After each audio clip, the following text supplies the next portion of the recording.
She's not dead. The words shattered the funeral's silence like thunder through glass. Noah Grant, a broken single father in a borrowed coat, crashed through the crowd of millionaires and mourners, his son clinging to his hand. The golden casket gleamed in the rain. Security moved to tackle him, but Noah's voice cut deeper. Her pulse is still there. She was poisoned. The billionaire's husband went pale. Because some secrets aren't meant to surface, but Noah Grant had just unearthed them all. If you're watching this story unfold, drop a comment with your city below. I want to see how far this incredible tale travels across the world.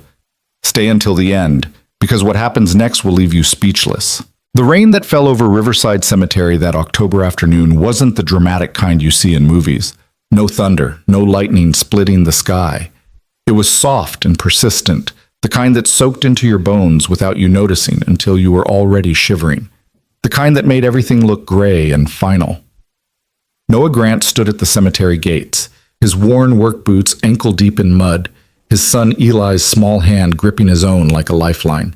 The boy was 7 years old, with dark hair that stuck to his forehead and eyes too old for his age, eyes that had seen his mother lowered into similar ground just 2 years prior. "Dad, we shouldn't be here," Eli whispered, tugging on Noah's coat. The fabric was threadbare at the elbows, patched with duct tape on one shoulder. It had been his father's coat once, back when his father had been somebody, back before everything fell apart. "I know, buddy," Noah murmured, his jaw tight. "But sometimes we have to do things even when they scare us." Through the cemetery gates, beneath white funeral tents that snapped in the wind, the city's elite had gathered. Black suits, designer dresses, umbrellas that cost more than Noah's monthly rent. They had come to mourn Vivian Clark, the steel magnolia of the business world, the woman who'd built Clark Industries from a single patent into a multinational empire worth $3 billion. Noah had never met Vivian Clark. He'd only seen her face on magazine covers while waiting in grocery store checkout lines he could barely afford. But he knew her death wasn't what they said it was. Because 3 days ago, Noah had been cleaning the executive floor of Clark Tower, his night shift as a janitor, the only work he could find after losing his paramedic license. And he'd heard something he wasn't supposed to hear. The memory played in his mind like a film reel he couldn't stop. He'd been emptying trash cans in the executive bathroom when voices drifted through the ventilation grate. Two men, speaking in hushed, urgent tones. "The toxin is undetectable," the first voice said. "Clinical, cold. It mimics cardiac arrest perfectly. Even the autopsy won't find anything unusual. Her medical history supports sudden heart failure." "And you're certain she'll appear dead?" The second voice was smoother, more refined. Noah would later recognize it as Richard Clark, Vivian's husband of 15 years. "For approximately 48 hours, yes. The compound induces a death-like state, suspended animation, essentially. But if she's buried during that window..." The doctor's voice trailed off, but the implication hung in the air like poison itself. "Then we proceed as planned. The funeral is set for Friday. By Saturday evening, my dear wife will be nothing but a memory, and Clark Industries will be mine." Noah had frozen, his hand still gripping an empty coffee cup that someone had tossed toward the trash and missed. His heart had hammered so hard he was sure they'd hear it through the walls. "What about the son?" the doctor asked. "Richard, if this goes wrong, it won't. You've been paid enough to ensure that. Besides, who's going to question the grief-stricken husband? I've already played my part perfectly. The concerned spouse who tried everything to save his dying wife. The media loves a tragic love story." Laughter, cold and hollow. Noah had stood there for what felt like hours after they left, his mind racing. He should call the police, he should tell someone. But who would believe him?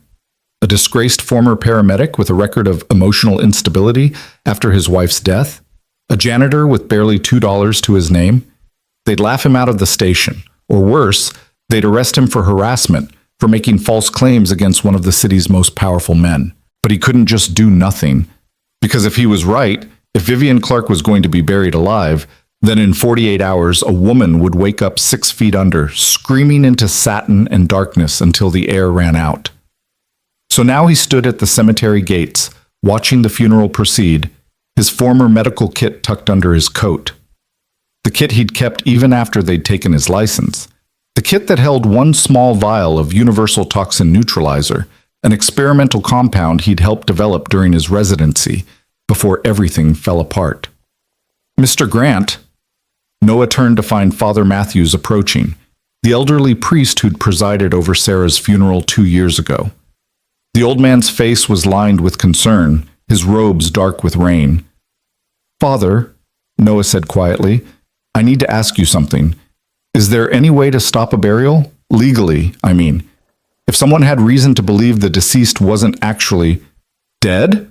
Father Matthew's eyebrows rose. "Noah, what's this about?" Noah's hand tightened around Eli's. "I can't explain, but I need to know. If someone objected during a funeral, could they demand an examination before burial?" The priest studied him for a long moment. "In theory, yes, if there was reasonable cause to suspect. But Noah, objecting to a burial is serious. You'd need evidence.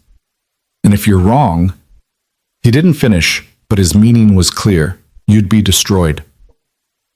"I understand," Noah said softly. "Thank you, Father." The priest laid a hand on Noah's shoulder. "Whatever you're thinking of doing, think carefully. These people..." He gestured toward the funeral. "They have power. They have lawyers. They can crush a man and not even notice the dust."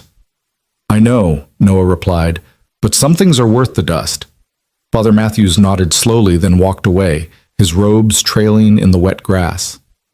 "Dad, what are we doing?" Eli asked again, his voice small. Noah knelt down, bringing himself eye level with his son. Rain dripped from his hair onto his face, but he didn't wipe it away. "Eli, do you remember what Mom used to say about doing the right thing even when it's hard?" The boy nodded, his lower lip trembling. "She said that's what heroes do." "That's right." Noah cupped his son's face gently. "Sometimes being a hero means people think you're crazy. Sometimes it means losing things. But it also means that when you lie down at night, you can sleep, because you know you tried." "Are you going to try to save someone, Dad?" Noah's throat tightened. "I'm going to try, buddy. I'm going to try real hard." He stood and took Eli's hand again. Together, they walked through the cemetery gates. The funeral had reached its final stage. The pastor, not Father Matthews, but a younger man Noah didn't recognize, stood before the golden casket, his voice carrying across the wet grass. "Ashes to ashes, dust to dust. We commit Vivian Clark to the earth from which she came, trusting in God's eternal mercy." The casket began to lower. Noah's heart jackhammered in his chest. This was it. The moment where he either saved a life or destroyed his own. There was no middle ground, no safe path. He thought of Sarah, his wife, dying in his arms after the car accident, how he'd performed CPR for 40 minutes straight, refusing to give up even when the paramedics arrived and told him she was gone, how they'd had to physically pull him away, and how he'd screamed and fought, and how later, during the investigation, they'd called his behavior unstable and dangerous, and used it as one more reason to strip his license. He thought of the nights after, when Eli would wake up crying and Noah would hold him, whispering promises he didn't know if he could keep, promises that things would get better, that they'd be okay. He thought of every time he'd let fear stop him. Every time he'd chosen safety over risk, silence over speaking up. Not this time. "Stop!" Noah's voice cut across the cemetery like a gunshot. Heads whipped around. The casket jerked to a halt, suspended halfway into the grave by mechanical pulleys. "Don't bury her," Noah shouted, pushing through the crowd.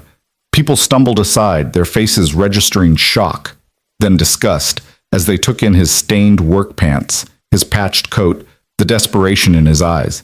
"She's not dead. You have to stop the burial." "Security!" A man's voice rang out. Richard Clark, standing at the head of the grave in a perfectly tailored black suit, his face a mask of grief that cracked into fury. "Get this man out of here. Now!" Two large men in dark suits moved toward Noah with practiced efficiency, but Noah was faster, driven by adrenaline and desperation. He ducked under one guard's reaching arm and stumbled forward, dropping to his knees beside the half-lowered casket. "Please." He looked up at the crowd of stunned faces. "Please, just listen. My name is Noah Grant. I'm a former paramedic." And I have reason to believe Vivian Clark is not dead. She's been poisoned with a compound that mimics death. The crowd erupted into chaos. Voices overlapped. He's insane. Who let him in? Call the police. This is disgraceful. Silence. The voice that cut through the noise was female, sharp as a blade, aged but strong. An elderly woman stepped forward from the front row of mourners, leaning heavily on a silver-handled cane. She was small and bird-like, dressed in black with a mourning veil pushed back from her face. Her eyes, though red-rimmed with tears, were fierce and intelligent. "Let the man speak," she commanded. "Aunt Margaret, you can't possibly—" Richard Clark began. "I said let him speak."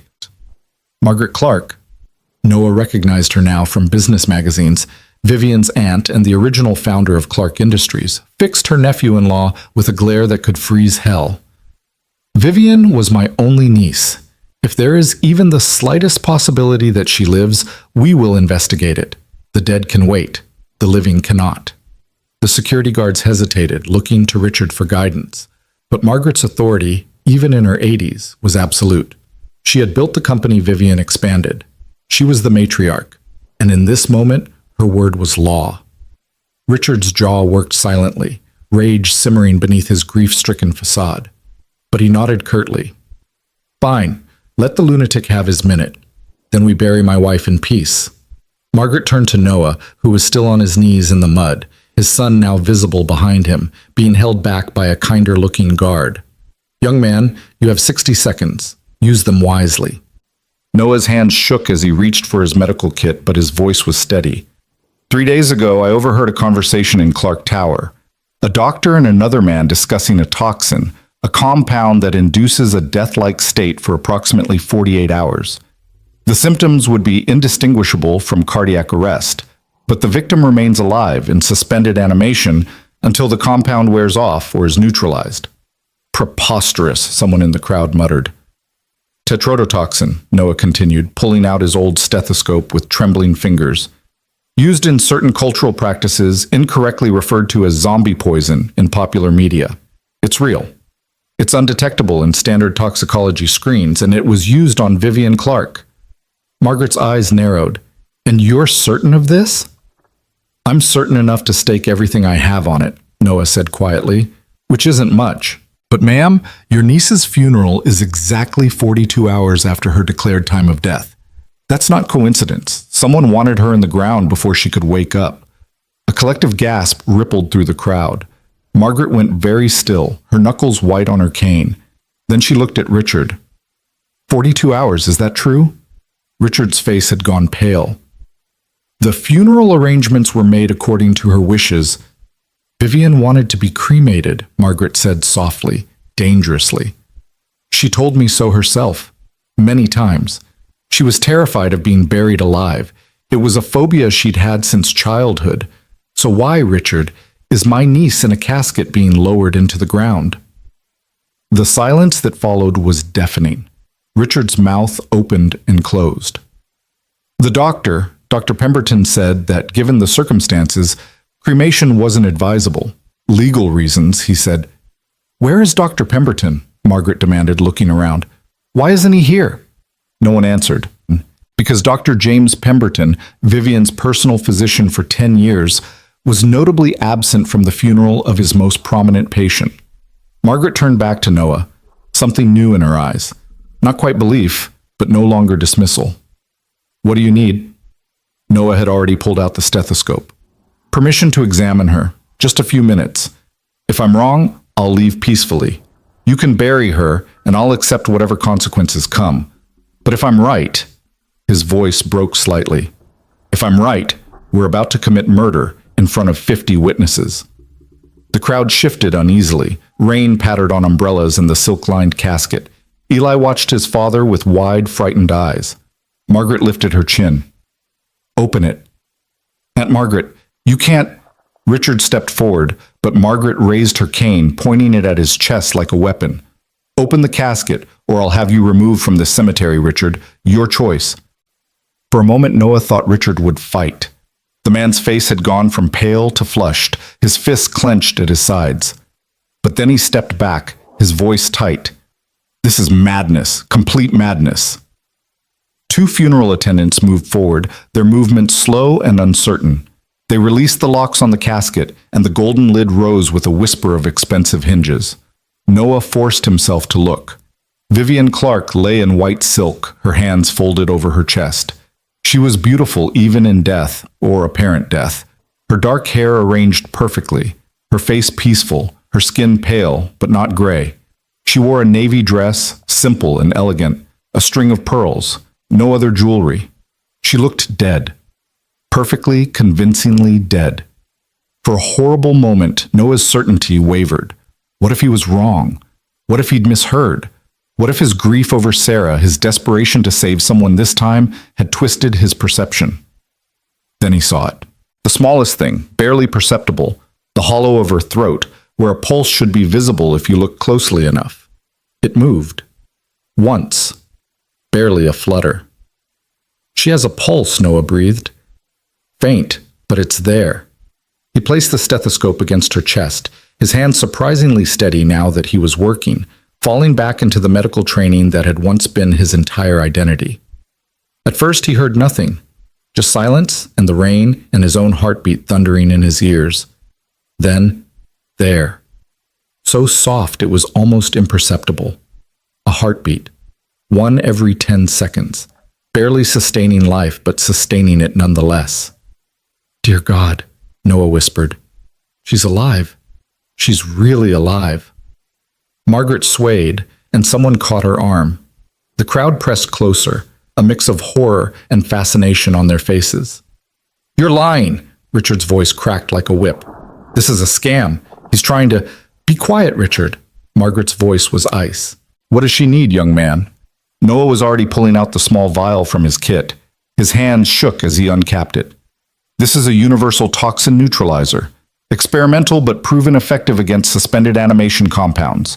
It should counteract the tetrodotoxin and bring her back to consciousness. But I need to administer it orally, and I need her head elevated. Do it, Margaret commanded. If she dies because of this lunatic, Richard began. Then she dies, Margaret snapped. But at least we'll know we tried. Gentlemen, help him position her. The funeral attendants looked at each other, then at Noah, then carefully lifted Vivian's head and upper body, supporting her weight. Noah's old coat, the one he'd laid on the wet grass, became her pillow as they propped her up slightly. Noah's hands trembled as he tilted Vivian's head back gently, opening her mouth slightly. The vial seemed impossibly small in his hands, this tiny glass tube that held either salvation or damnation. Please, he whispered, to God, to Sarah, to the universe. Please let this work. He squeezed 2 drops onto Vivian's tongue. Then nothing. The seconds stretched into eternity. The crowd held its collective breath. Rain fell. Somewhere in the distance, a car horn honked on the highway beyond the cemetery walls. Noah counted in his head, the way he'd been trained to in medical school. 1 Mississippi, 2 Mississippi, 3 Mississippi. At 15 Mississippi, Vivian's throat convulsed. She's choking, someone yelled. No, Noah said quickly, leaning closer. No, she's swallowing. That's good. That means her reflexes are returning. Vivian's chest moved. A shallow breath, then another. Her fingers twitched against the white silk. My God, Margaret breathed. My God, she's breathing. Then Vivian's eyes snapped open. She gasped, a horrible rattling sound like air being dragged through a straw, and began to cough violently. The funeral attendants nearly dropped her in shock. Noah caught her shoulders, supporting her as her body convulsed, fighting its way back to life.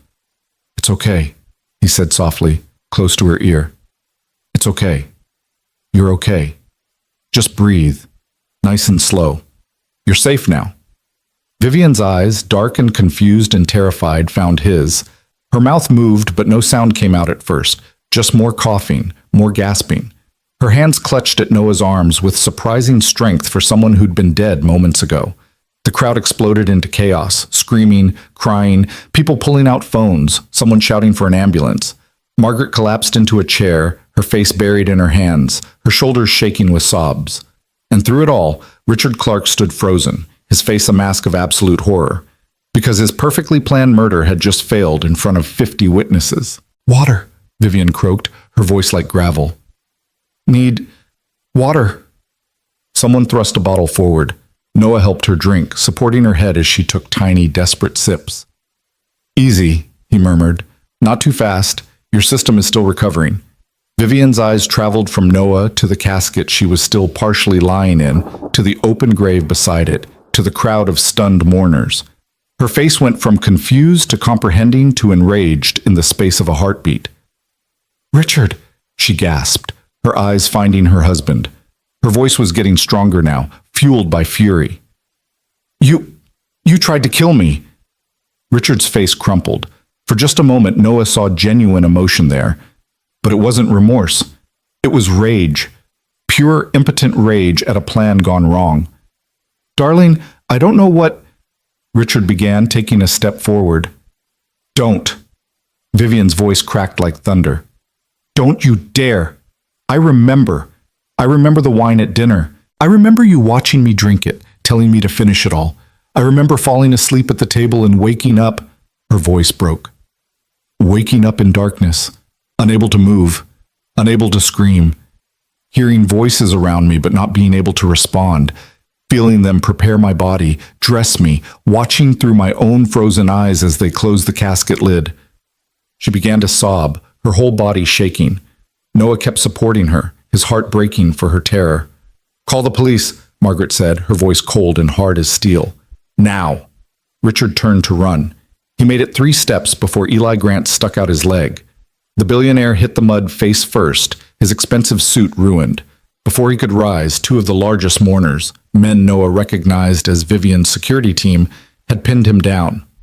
"Let me go!" Richard screamed, his composure finally shattering completely. "You don't understand. She was going to destroy everything. The company, my reputation, everything. She was going to divorce me with nothing. I built that empire just as much as she did. It was mine. "You built nothing," Vivian said, her voice gaining strength with each word. Noah was still supporting her, but she was sitting up now under her own power, fire returning to her eyes. "I made you, Richard. I took a nobody with an MBA and a smile and made you into someone. And you repaid me by trying to bury me alive." Sirens wailed in the distance, growing closer. Margaret made her way to Vivian's side, tears streaming down her face. "Oh, my dear child, my dear, dear child." She took Vivian's hand, squeezing it tightly. Then she turned to Noah, her eyes bright with tears and something deeper. "You saved her. You saved my niece. Young man, I don't know who you are or where you came from, but you saved her life." Noah shook his head slowly, suddenly aware of how exhausted he was, how his legs were shaking, how close he'd come to losing everything. I couldn't let another person die if I could prevent it. I couldn't. Dad!" Eli broke free from the guard and ran to Noah, wrapping his arms around his father's waist. "Dad, you did it! You saved her!" Noah knelt and held his son, and for the first time in years he let himself cry. Great gasping sobs of relief and release, and the overwhelming weight of what had just happened. The police arrived minutes later, 3 squad cars screaming into the cemetery, officers pouring out. Richard was arrested on the spot, screaming about his lawyers and his rights, and how this was all a misunderstanding. Dr. Pemberton's name came up immediately when Vivian gave her statement, and officers were dispatched to his office and home. An ambulance arrived to transport Vivian to the hospital for observation. As the paramedics loaded her onto a stretcher, alive, breathing, furious, she caught Noah's hand. "What's your name?" she asked. "Noah Grant, ma'am." "Noah Grant." She said it like a prayer, like a promise. "I'm going to remember that name. I'm going to remember what you did today." "I just did what anyone would." "No."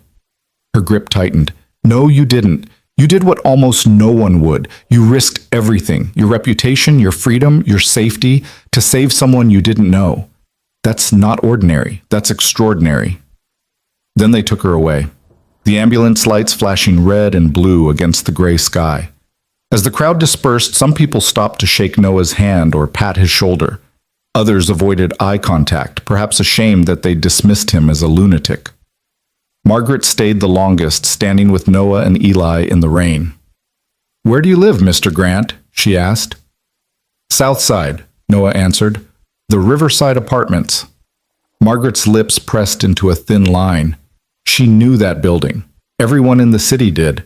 It was one step above condemned, a place where people went when they'd run out of other options. And your son? Eli, he's 7. Margaret looked at the boy who was clinging to his father's hand, his hair plastered to his head with rain. Then she pulled out a business card, actual paper, expensive stock, and pressed it into Noah's hand. Come to my office on Monday, she said. 10 o'clock. Don't be late. Ma'am, I appreciate it, but I don't need... Yes, you do. Margaret's voice was gentle but firm. You need quite a lot, Mr. Grant, and you're going to let me help you because that's what we do for people who save our family. We take care of them. Understood? Noah's throat worked. He nodded, not trusting his voice. Margaret smiled, the first real smile Noah had seen from anyone all day. Good. Now take your boy home and get warm. And Mr. Grant, thank you. From the bottom of my heart, thank you. She walked away, leaning on her cane, her back straight despite the rain. Noah and Eli stood alone in the cemetery as workers began to fill in the empty grave. The golden casket sat abandoned beside it, empty now, its silk lining stained with mud. Dad? Eli said quietly. Yeah, buddy?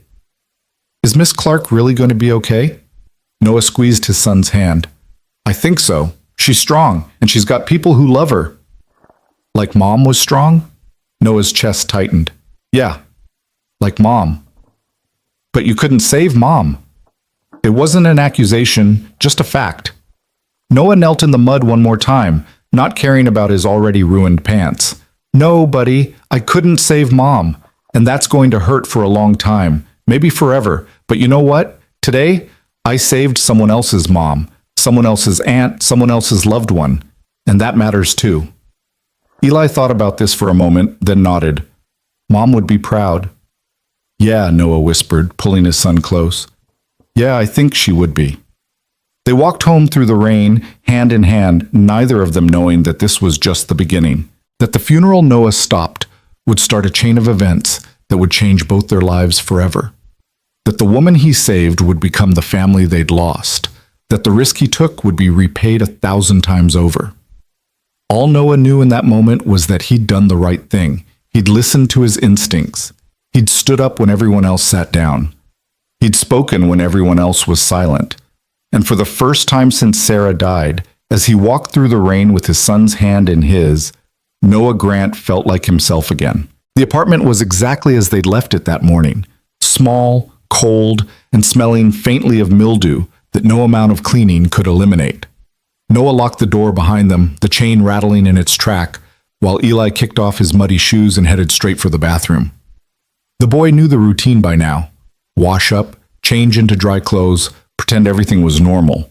Noah stood in the narrow hallway, his wet coat dripping onto linoleum that was already warped and stained. His hands were shaking now that the adrenaline had worn off, leaving behind a hollowness in his chest that felt like hunger but wasn't. He peeled off the coat and hung it on the hook by the door, where it would probably stay damp until he wore it again tomorrow. Through the thin walls, he could hear Mrs. Chen next door watching her television too loud, and upstairs, the Rodriguez baby was crying again. Normal sounds. Life continuing as if the world hadn't just tilted on its axis. Noah walked to the kitchen, 3 steps from the hallway, and filled the kettle with tap water. The metal was dented on one side from when he dropped it last month, and the handle was wrapped with electrical tape, but it still worked. Most things in his life were like that now, broken but functional, held together with tape and willpower. Dad? Eli appeared in the doorway, wearing his dinosaur pajamas that were getting too small, the cuffs barely reaching his ankles now. Are we in trouble? Noah set the kettle on the stove, turning the gas on with a click and whoosh of blue flame. What do you mean, buddy? You said that man, Mr. Clark, he tried to kill his wife, and you stopped him, but you also said those people have lawyers and power and stuff. Eli's voice was small, worried. Can they hurt us? Noah's chest tightened. His son was 7 years old and already understood too much about how the world worked, about power and consequences, and the way justice bent for people with money. No child should know those things yet. He knelt down, bringing himself eye level with Eli. The kitchen floor was cold through his wet pants. Come here. Eli walked into his arms, and Noah held him tight, breathing in the scent of his son's hair, baby shampoo and rain, and something uniquely Eli. The truth is, I don't know what happens next, Noah said quietly, but I do know that we did the right thing today. And sometimes, buddy, that's all we can control. Not what other people do to us, but what we choose to do ourselves. Mom used to say that, Eli whispered against his shoulder. She did, and she was right. Noah pulled back, smoothing Eli's hair. But I also think that lady, Mrs. Clark, and her aunt, they seemed like good people. They seemed grateful, so maybe, just maybe, we're going to be okay. Eli nodded, but his eyes were still worried. Can we have hot chocolate? Yeah, we can have hot chocolate. They only had one packet left in the cupboard, the cheap kind that never quite mixed right and always left powder at the bottom of the cup. Noah split it between two mugs, adding hot water and stirring until his wrist ached. Eli sat at the small table, scarred and wobbling on one leg that Noah had propped up with folded cardboard, and wrapped his hands around his mug. Tell me about Mom, Eli said suddenly. Noah looked up from his own mug, surprised. They didn't talk about Sarah often anymore. It hurt too much, like pressing on a bruise that never quite healed. What do you want to know? Tell me about when you saved someone, before Mom died, when you were still a paramedic. Noah sat down across from his son, the chair creaking under his weight. Outside, the rain had picked up again, drumming against the window that didn't quite close all the way, letting in a draft that made the curtains move like breathing. There were a lot of people, Noah said slowly. That was my job, going out on calls, helping people who were hurt or sick. But tell me about one person you saved who really mattered. Noah thought back, sifting through memories that felt like they belonged to someone else's life. Finally, one surfaced, clear and vivid. There was a little girl, he said. About your age, actually, 7 years old. Her name was Maya.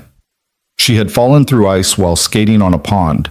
This was back in January, maybe 3 years ago. By the time we got there, she'd been under for almost 5 minutes. Eli leaned forward, his hot chocolate forgotten. What happened? We pulled her out, but she wasn't breathing. No pulse. Her lips were blue, and her skin was so cold it was almost gray. Noah could still remember it perfectly. The weight of the child's body, limp and lifeless, her wet hair plastered to her face. Everyone thought she was gone. Even my partner said we should call it. But something in me just couldn't give up.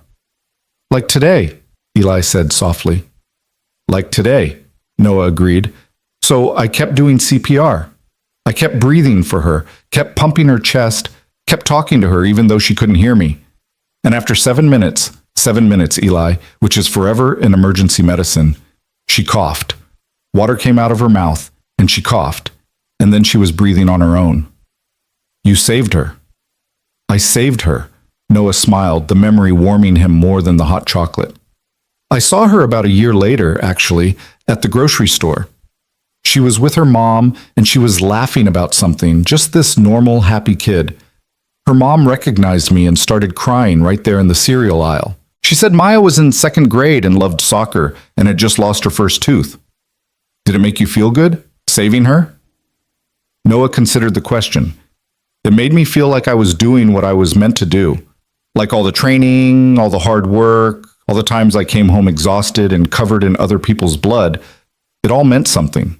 Because Maya got to grow up. She got to lose teeth and play soccer and be a normal kid. And that's how you felt today? When you saved Mrs. Clark? Yeah, buddy, that's exactly how I felt. Eli was quiet for a moment, stirring his hot chocolate with his finger, which normally Noah would have scolded him for, but didn't tonight. Finally, the boy said, I'm proud of you, Dad. Noah's throat closed up. He reached across the table and squeezed Eli's hand. I'm proud of you too. You know why? Why? Because when I needed to get to that funeral, you came with me even though you were scared. You held my hand. And when that man tried to run, you stopped him. You were brave, Eli, just like your mom. Eli's eyes filled with tears. I miss her. Me too, every day. They finished their hot chocolate in comfortable silence, the rain providing a steady backdrop. Eventually, Noah got Eli ready for bed, tucking him in on the pull-out sofa that served as his bedroom in their one-room apartment. The boy was asleep within minutes, exhausted from the day's drama. Noah sat at the kitchen table in the dark, too wired to sleep, his mind replaying everything that had happened. The funeral, Vivian's eyes opening, Richard's face when his plan fell apart, Margaret's promise. That business card was in his pocket, slightly damp from the rain, the raised lettering of Margaret Clark's name embossed in gold. Come to my office on Monday, 10 o'clock. Tomorrow was Sunday. He had one day to prepare for whatever that meeting would bring. Part of him wanted to hope, wanted to believe that maybe, just maybe, his life was about to change. But another part, the part that had been beaten down by 2 years of rejection and struggle, whispered that hoping was dangerous, that people like Margaret Clark made promises in moments of emotion and forgot them by morning. He pulled out his phone, the screen cracked but still functional, and opened a browser, typed in Vivian Clark and news. The results exploded across his screen. Billionaire Vivian Clark alive, husband arrested for attempted murder. Miracle at Riverside Cemetery, woman wakes from dead. Janitor hero stops burial, saves billionaire's life. There were photos, grainy cell phone pictures taken by funeral attendees. Noah saw himself on his knees in the mud, his hands on Vivian's shoulders as she coughed and gasped. Another showed Richard being dragged away by police, his face twisted in rage. A third showed Margaret with her arm around Vivian at the hospital, both women crying. And there were videos, dozens of them. Noah clicked on one with shaking hands. The footage was shaky, filmed from someone at the back of the funeral crowd. But the audio was clear. Stop! Don't bury her! She's not dead! Noah watched himself push through the crowd, heard his own desperate voice explaining about the poison, saw the crowd's reaction. He watched Vivian's chest begin to move, watched her eyes open, watched the moment everything changed. The video had been posted 2 hours ago. It already had 3 million views. Oh God, Noah whispered. His hands were shaking so badly he nearly dropped the phone. The comment section was a mix of reactions. This man is a hero. Faith in humanity restored.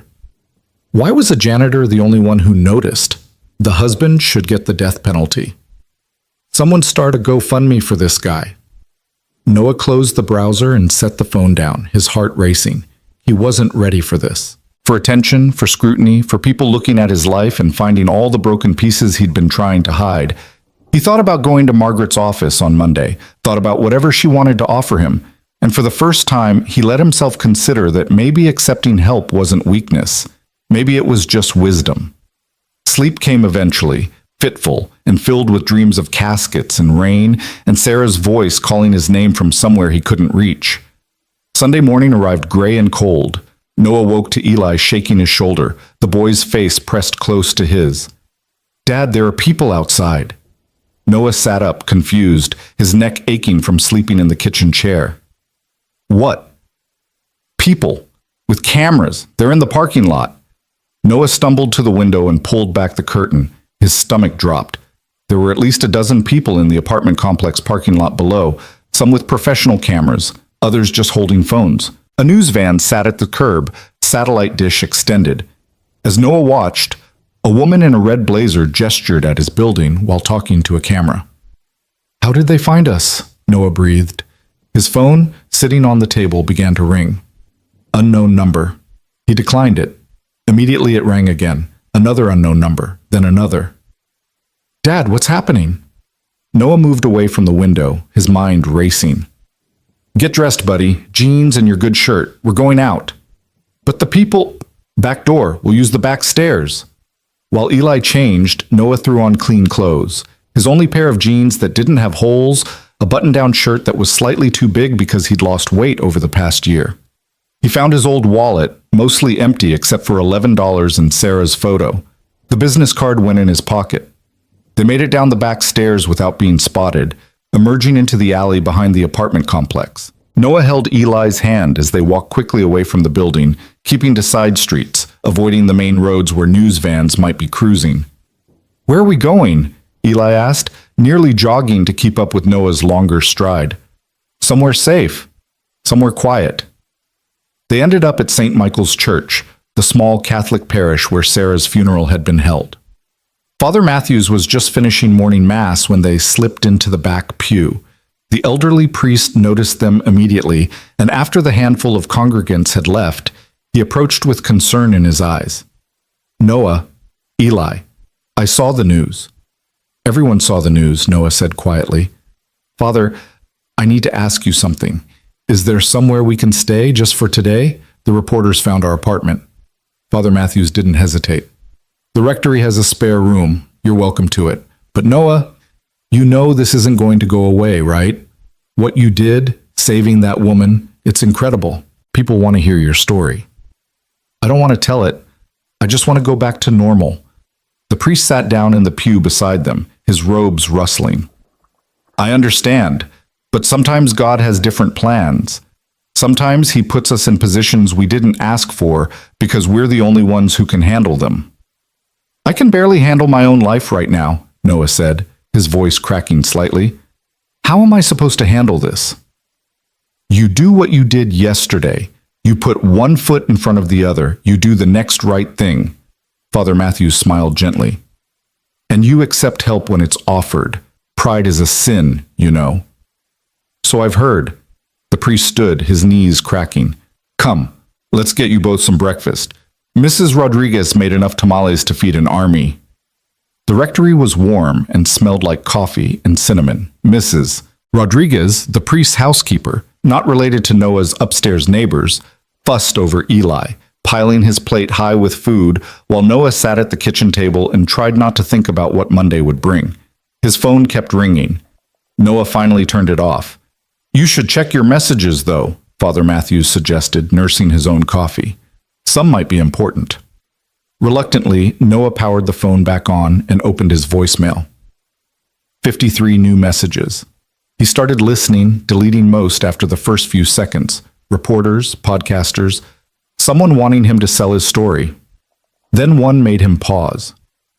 "Mr. Grant, this is Jennifer Wu from Clark Industries. I'm calling on behalf of Margaret Clark. She wanted me to inform you that your meeting tomorrow has been moved to a secure location due to media attention. A car will pick you up at your apartment at 9:30 a.m. If this number is still active, please text back to confirm. Thank you." "Thank you, Eatgates." Noah replayed it twice, then looked at Father Matthews. "They sent a car. Then you should probably be home to meet it." "What if the reporters are still there?" The priest smiled. "Then you walk past them with your head up. You don't owe them your story, Noah, but you do owe that woman's family your time, after what they promised you." Noah knew he was right. He texted back a simple confirmation. "I'll be there." They spent the rest of Sunday at the church. Eli helped Mrs. Rodriguez in the kitchen while Noah sat in the sanctuary, staring at the stained glass windows and trying to pray. The words wouldn't come, though, just a jumble of fears and hopes and the constant question, what happens now? Evening came too quickly. Father Matthews drove them home in his old sedan, pulling up to the apartment complex where, thankfully, most of the reporters had left. Only one van remained, and the woman in the red blazer perked up when she saw them. "Mr. Grant! Mr. Grant, can we have just a moment?" "No comment," Noah said firmly, keeping Eli close as they hurried to the building entrance. "Is it true you're a disgraced paramedic?" Noah froze, his hand on the door. Slowly, he turned. The reporter smiled, sensing blood in the water. "Our research shows you lost your medical license after a behavioral incident following your wife's death. Some are questioning whether you're really a hero or just someone with a savior complex who got lucky." Noah's jaw clenched. Beside him, Eli's hand tightened on his. "I saved a woman's life yesterday. Whether that makes me a hero isn't for me to decide, but it definitely makes me someone who showed up when no one else would." He pulled Eli inside before the reporter could respond, the door slamming shut behind them with satisfying finality. "What did she mean?" Eli asked as they climbed the stairs. "About you being disgraced?" Noah sighed. They'd reached their floor, the familiar hallway with its flickering fluorescent light and stained carpet. "When Mom died, I was very upset. I acted in ways that scared some people, and because of that, they took away my license to be a paramedic. They said I wasn't stable enough to help people anymore." "But you helped Mrs. Clark." I did. But that doesn't mean everyone will believe in me again, buddy. Some people will always see the mistakes instead of what comes after. That's stupid. Despite everything, Noah smiled. Yeah, it kind of is. That night, Noah couldn't sleep. He lay on his makeshift bed, couch cushions on the floor, and stared at the ceiling, watching the play of headlights from the street below. Tomorrow morning, a car would come. Margaret Clark would offer him something. His life would change one way or another. Part of him was terrified, but another part, the part that had rushed into that cemetery, that had trusted his instincts, that had refused to let another person die, that part was ready. At 8:30 Monday morning, Noah had Eli dressed and fed and ready for school. The boy's backpack was packed, his lunch made from the last of their groceries, a peanut butter sandwich, and an apple that was slightly too soft. Are you going to be okay? Eli asked, his eyes worried. I'm going to be fine. You go to school, focus on your work, and I'll pick you up at 3 like always. But what if the car is a trick? What if those people are mean to you? Noah knelt down, straightening Eli's collar. Then I'll leave, and we'll figure out something else. But buddy, I don't think it's a trick. I think maybe, just maybe, something good is about to happen. Eli hugged him tight. I love you, Dad. I love you too. More than anything. Mrs. Chen from next door had agreed to walk Eli to school, as she did most mornings when Noah had to work early. She appeared right on time, her kind face creasing with a smile when she saw them. You're a good boy, she told Noah in her heavily accented English, patting his arm. Saving that woman, your wife, she would be proud. Thank you, Mrs. Chen. After they left, Noah stood in the apartment alone. He'd worn his best outfit, the same button-down shirt from yesterday, now pressed as well as he could manage with their temperamental iron, dark slacks that were only slightly worn at the knees, his only pair of dress shoes that he'd polished until they shone. He looked at himself in the bathroom mirror and barely recognized the man staring back. When had he gotten so thin? When had those lines appeared around his eyes? At 9:25, his phone buzzed. A text from an unknown number. Car arriving in 5 minutes. Noah grabbed his coat, not the patched one, but an older jacket that at least didn't have visible tape, and headed downstairs. The reporter's van was gone now, the parking lot empty except for the usual resident vehicles and one sleek black town car that was just pulling in. A driver in a proper uniform stepped out and opened the back door. Mr. Grant? That's me. I'm here to take you to Mrs. Clark, if you'll please come with me. The interior of the car smelled like leather and something expensive Noah couldn't identify. He sank into the seat, feeling profoundly out of place, and the driver pulled smoothly out of the lot. They drove through the city in silence, the morning traffic thick around them. Noah watched the streets change as they moved from his neighborhood, run down and forgotten, through the business district, and finally into an area of the city he'd never had reason to visit. Here, the buildings were newer, cleaner, surrounded by landscaped gardens and security gates. The car pulled up to a modern glass structure with Clark Industries etched in steel letters across the front. But instead of the main entrance, they drove around to a private garage where an elevator waited, doors already open. Mrs. Clark is expecting you, the driver said. Top floor. The receptionist will direct you. Noah stepped into the elevator, his reflection staring back at him from multiple mirrors. The ascent was so smooth he barely felt it, and then the doors opened onto a reception area that looked like something from a magazine. Everything was white and chrome and glass. The furniture probably costing more than Noah's entire apartment building. A young woman in a crisp suit smiled at him. Mr. Grant, right this way, please. She led him down a hallway lined with photographs, the history of Clark Industries, from a single small factory to a global empire. And there, in many of the photos, was Vivian Clark, shaking hands with presidents and prime ministers, cutting ribbons, speaking at podiums. The receptionist stopped at a set of double doors. They're ready for you. They? But she just smiled and opened the doors. The conference room beyond was enormous, one entire wall made of glass overlooking the city, and sitting at a long table were 3 people, Margaret Clark, stern and elegant in a black suit, A man Noah didn't recognize, perhaps a lawyer, and Vivian Clark herself. Noah stopped in the doorway, his breath catching.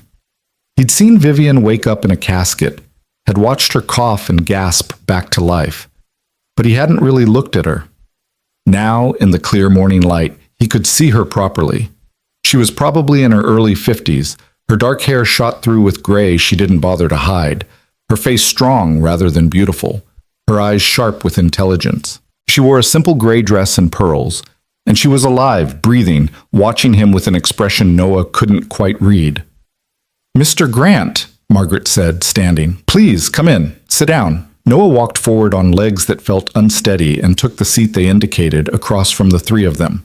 He felt like he was being interviewed, evaluated, judged. "How are you feeling?" he asked Vivian, because he didn't know what else to say. Her lips quirked in something that might have been a smile. "Alive. Thanks to you." The doctor said another hour in that casket, and the compound would have worn off naturally, but by then... She didn't finish, but Noah understood. By then she would have woken 6 feet underground, alone in the darkness, and no amount of screaming would have saved her. "I'm glad I got there in time," Noah said quietly. "We all are." Margaret leaned forward, her hands folded on the table. "Mr. Grant?" "Noah, I asked you here because I believe in honoring debts. You saved my niece's life, you risked everything to do it, and I will not let that go unrewarded." "I didn't do it for a reward." "I know, that's precisely why you deserve one." Margaret glanced at the man beside her, the lawyer, Noah assumed. "We've done our research on you, Noah. I hope you don't mind. We know about your history as a paramedic, about your wife's death, about the incident that led to your license being revoked." Noah's hands clenched in his lap. "Then you know I'm not exactly employee of the year material." "On the contrary," Vivian said, speaking for the first time since Noah entered. Her voice was still slightly hoarse, but strong. "We know you're someone who acts on conviction, someone who doesn't give up even when everyone tells them to, someone who sees what needs to be done and does it, consequences be damned." She stood and walked to the window, her back to them as she looked out over the city. "Do you know how many people were at my funeral, Noah?" 53. Business partners, board members, society friends. People who'd known me for years, who'd worked with me, who'd claimed to care about me. And not one of them questioned that I was dead. Not one noticed something was off. Not one had the courage or the instinct to speak up. She turned back to face him. "But you did." A janitor who'd overheard a conversation. A stranger with nothing to gain and everything to lose. You saw the truth that no one else could see, and you acted on it. "What are you offering me?" Noah asked, because he had to know, had to understand what this meeting was really about. Margaret smiled. "A job, to start with. We need someone to head our new safety and wellness division, a department we're creating specifically to address workplace safety, employee well-being, and crisis response. Someone with medical training and real-world experience. Someone who thinks independently and isn't afraid to challenge authority when necessary." Noah stared at her. "You want me to work here, at Clark Industries?" "Not just work here. We want you to build something. This company has gotten too big, too impersonal. We've forgotten that behind every employee number is a real person with real needs. You can help us change that." "I don't have a medical license anymore," Noah said. "I'm not certified for..." "We're not asking you to practice medicine," the lawyer interjected. "We're asking you to use your experience and instincts to make this company safer, to be a voice for people who might not speak up for themselves. And frankly, Mr. Grant, after what you did on Friday, your lack of certification is irrelevant. You've proven your competence." Noah's mind was reeling. "What about my son? He's 7. I'm a single parent. I can't work crazy hours or travel." "The position comes with flexible hours," Margaret said. "And childcare benefits. In fact, there's an excellent private school not far from here that I think young Eli would thrive in. Full scholarship, of course." "Of course," Noah repeated faintly. Vivian returned to the table and sat down across from him, her eyes holding his. "Noah, I'm not going to lie to you. This isn't charity. Even though we owe you everything, we genuinely believe you can help this company. But I also understand if you need time to think about it. This is a lot to process." It was too much, too fast. 2 days ago, Noah had been scrubbing toilets and living paycheck to paycheck. Now he was sitting in a glass tower being offered a position he didn't understand at a salary they hadn't even mentioned yet. "How much does it pay?" he asked, because that was the practical question, the one that mattered when you had $11 in your wallet and a son who needed new shoes. The lawyer slid a paper across the table. Noah looked down at the number and felt the room tilt. "That's annually," Margaret said, watching his reaction. "Plus benefits, including health insurance, dental, vision, and a housing allowance if you need it." The number had more zeros than Noah had seen in his bank account in his entire life, combined. "Why?" he whispered. "Why so much?" "Because that's what the position is worth," Vivian said simply. "Because we can afford it, and you deserve it. And because, frankly, we want to make sure you're comfortable enough that you can focus on the work rather than worrying about where your next meal is coming from." Noah thought of Eli, eating peanut butter sandwiches for lunch every day because that's all they could afford. Thought of their apartment with its broken heater and leaking ceiling. Thought of the fear that woke him at 3 a.m, wondering what would happen if he got sick, if he couldn't work, if they ended up on the street. He thought of Sarah, too. What she would say if she were here. And he knew exactly what it would be. Take the help, Noah.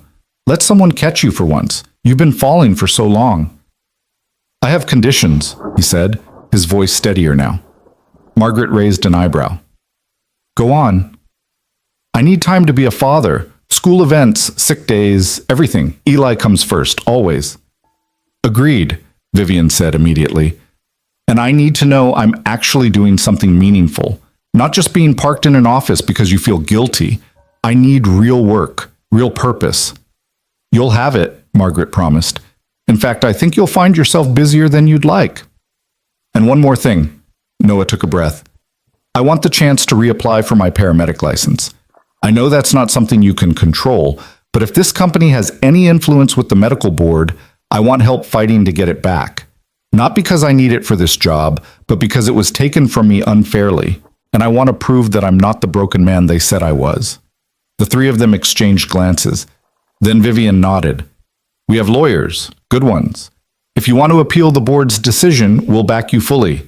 Pro bono." Noah felt something in his chest loosen, a knot he'd been carrying for 2 years finally starting to unravel. "Then yes." "My answer is yes." Margaret smiled, a real smile that reached her eyes. "Welcome to Clark Industries, Noah Grant. I think this is the beginning of something extraordinary." They spent the next hour going over paperwork, signing contracts, discussing start dates and logistics. Noah would begin in 2 weeks, giving him time to give notice at his current job. Not that the cleaning company would care. And to get Eli enrolled in his new school. As the meeting wrapped up, Vivian walked Noah to the elevator. "There's something I need to say to you," she began, then stopped, her composed facade cracking slightly. "When I was in that casket, trapped in my own body, unable to move or speak, I heard everything. Every word of the funeral, Richard's eulogy, where he spoke about loving me while knowing he'd poisoned me, my aunt crying, my friends sharing memories, and I heard you too." She touched Noah's arm gently. "I heard you fighting for me. I heard your voice so certain, so desperate, and in that moment, trapped in darkness, you were the only light I had, the only hope. So when I say thank you, I'm not just thanking you for saving my life.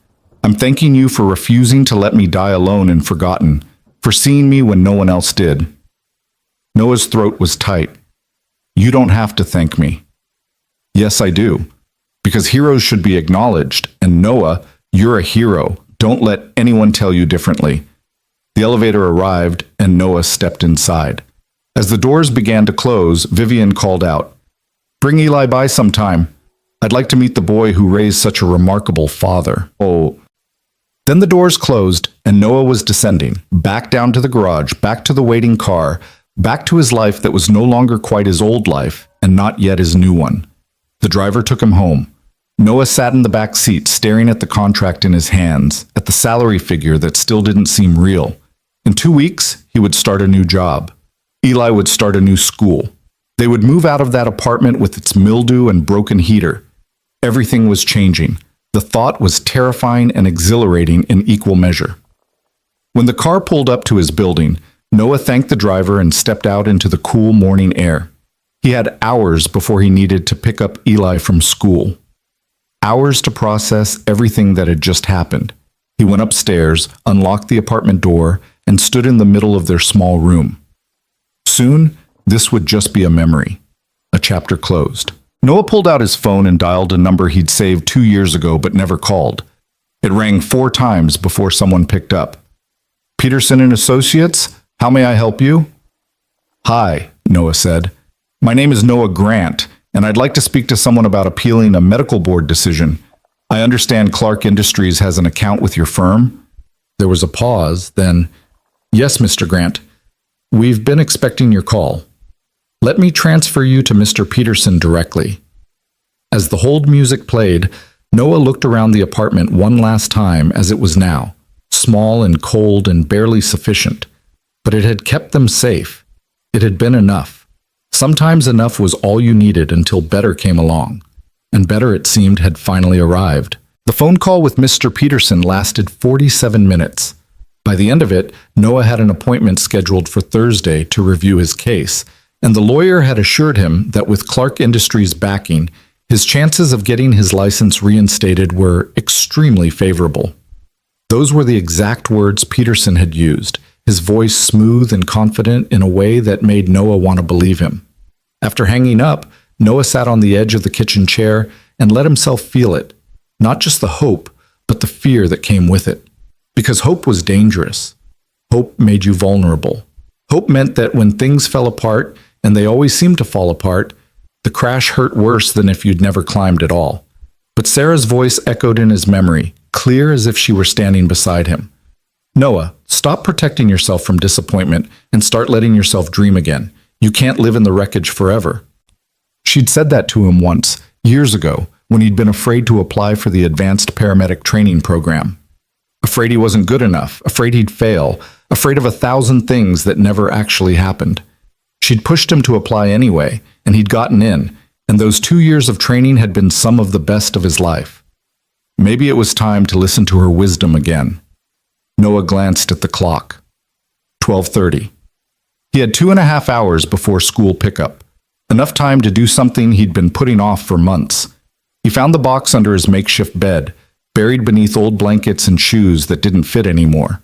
The cardboard was worn soft at the corners, the tape yellowed with age. He'd packed it the week after Sarah's funeral and hadn't opened it since. His hands shook as he pulled back the flaps. Inside were the pieces of his old life. His paramedic uniform, cleaned and folded. His name badge, the plastic scratched from years of use. Textbooks from medical school, their spines cracked from constant reading.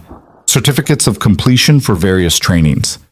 Photos of him and his old crew, Marcus, Jen, David, all of them grinning in front of the ambulance, exhausted after a double shift but alive in a way Noah hadn't felt in years. And at the bottom, wrapped carefully in tissue paper, was Sarah's stethoscope.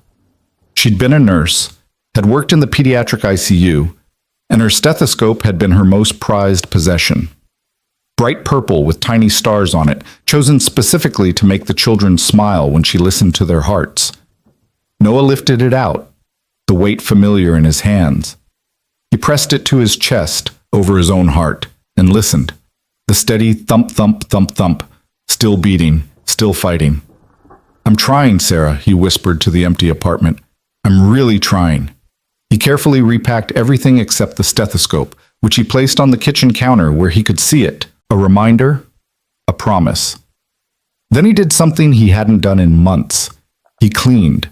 Not just the basic maintenance that kept them from drowning in mess, but really cleaned.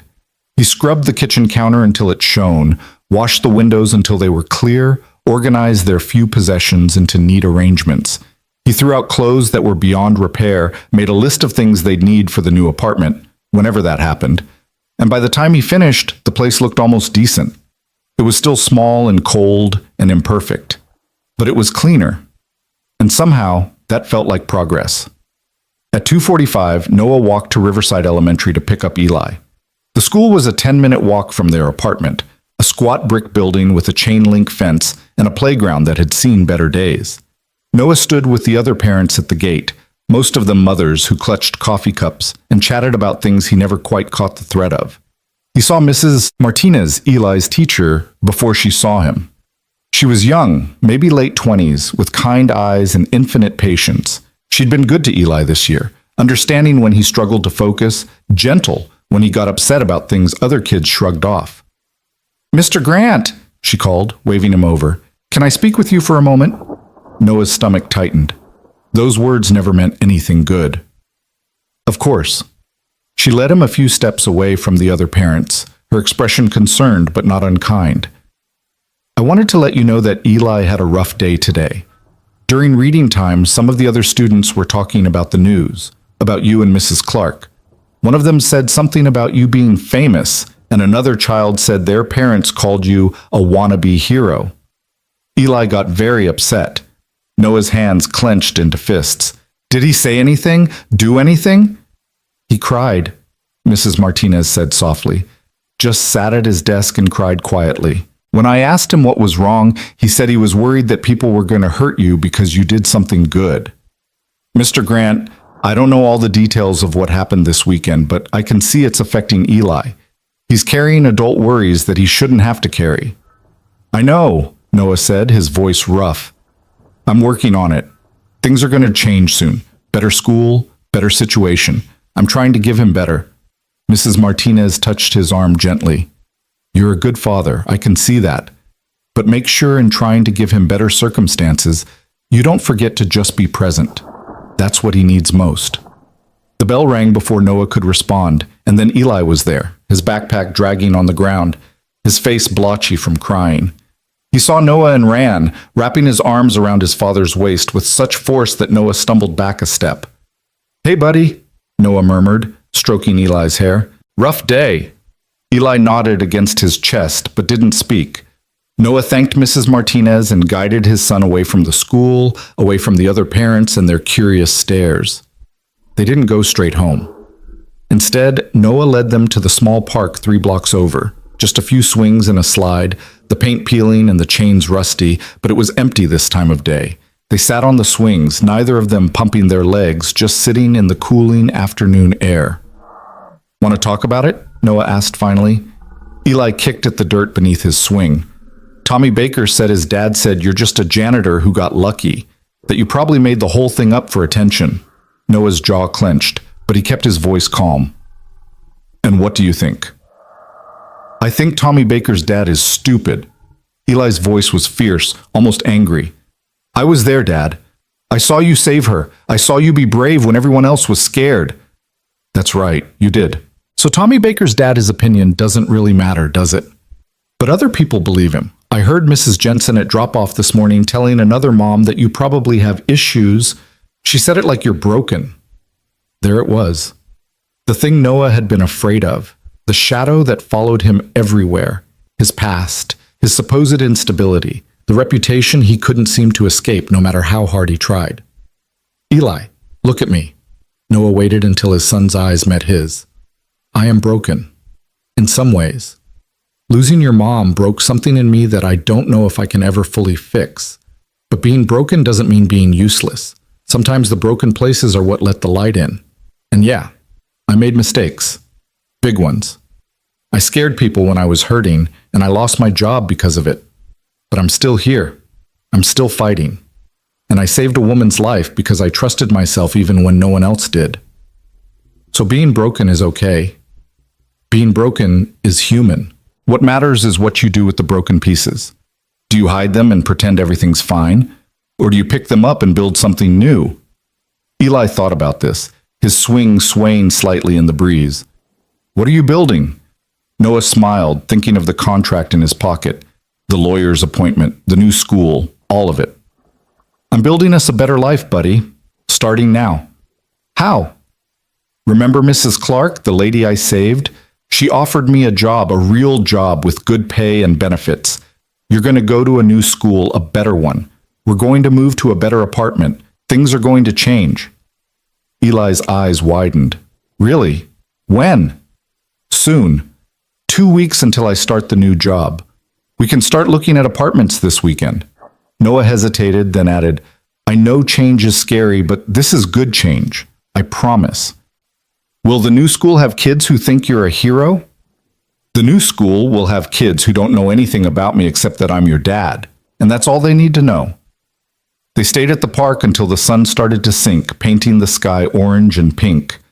On the walk home, Eli's hand was warm in Noah's, and the boy chattered about what he wanted in a new apartment. His own room, he said, with space for his books and maybe a fish tank. Small dreams, but they felt enormous to Noah, who had spent so long just trying to keep them housed and fed that dreaming of anything more had seemed impossible. When they reached their building, there was an envelope taped to their door. No postage, no return address, just Noah Grant written in elegant script.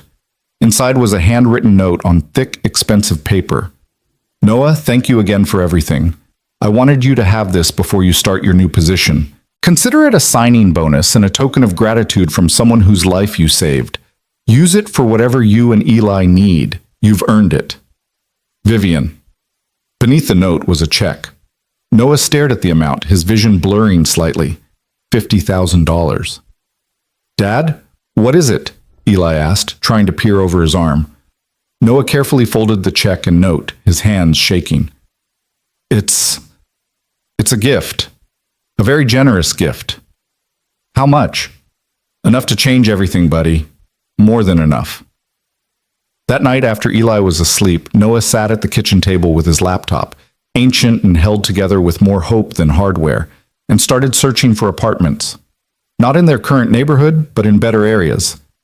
Places with good schools nearby, playgrounds that weren't broken, streets that felt safe after dark. He found a 2-bedroom in the Riverside Heights area, 15 minutes from Clark Industries. The photos showed hardwood floors, large windows that actually opened, a kitchen with appliances that looked less than 20 years old. The rent was 3 times what he currently paid, but with his new salary, it was manageable. More than manageable. He filled out an application, attached proof of his new employment. Margaret had emailed him an offer letter that afternoon, and hit submit before he could second-guess himself. Then he opened a new tab and searched for private schools near Riverside Heights. Riverside Academy appeared first in the results. The website showed children in neat uniforms, smiling in bright classrooms with actual art on the walls and computers that weren't ancient. The curriculum included music, art, physical education, even a garden program where students learned to grow vegetables. It looked like something from another world. Noah clicked on the admissions page, his heart sinking when he saw the tuition. But then he remembered Margaret's words. Full scholarship, of course.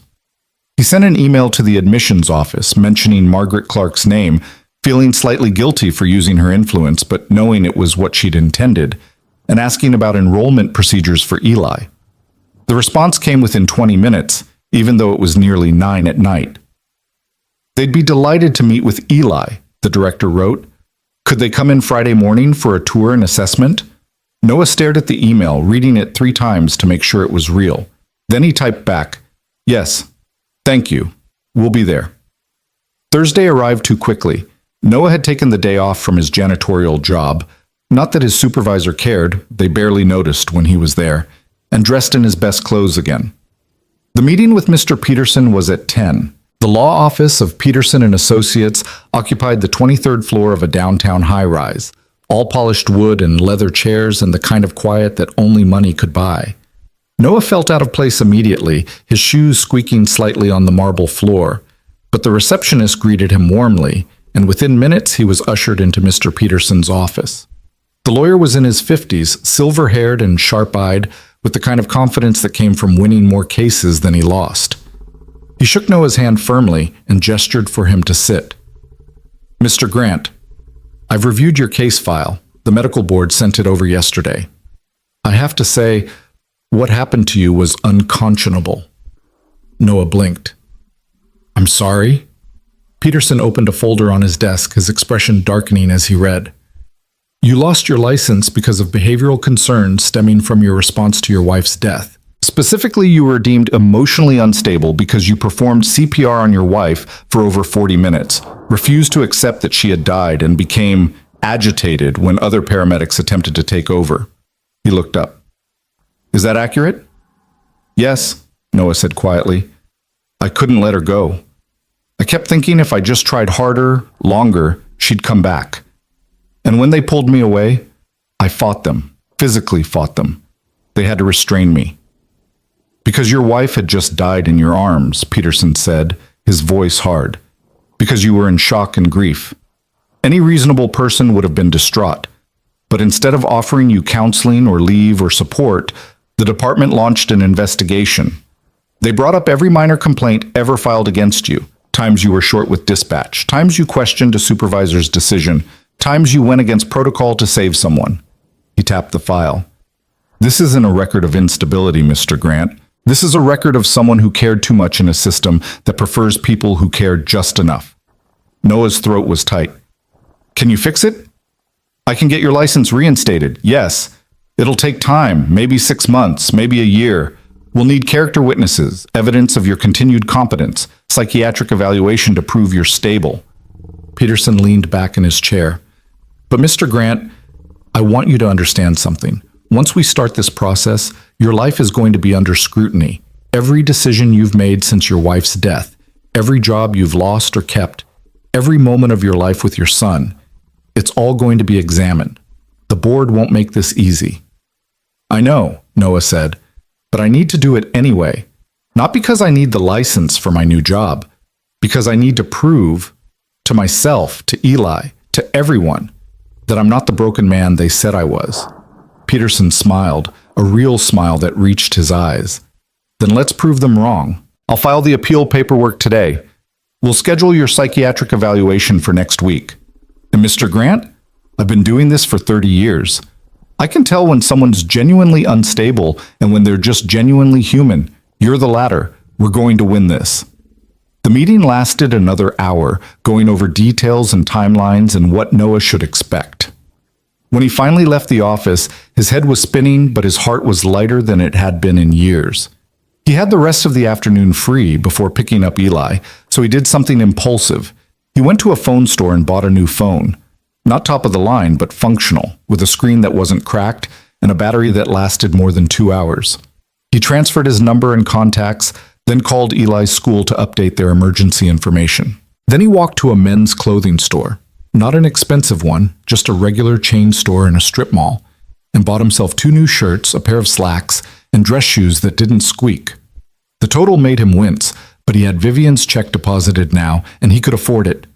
He caught his reflection in a store window on the way out and barely recognized himself. He looked almost professional, almost like someone who belonged in an office tower.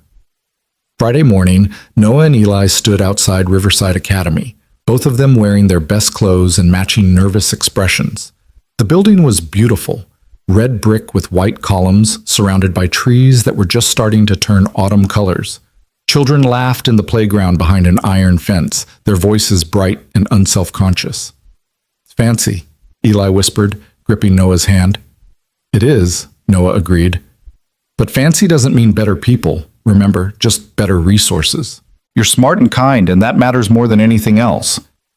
The director, Mrs. Patricia Hammond, met them in the entrance hall. She was a tall woman with gray hair pulled back in a neat bun, wearing a cardigan that looked soft and comfortable. Her handshake was firm, her smile genuine. "Mr. Grant, Eli, welcome to Riverside Academy. Please, come to my office."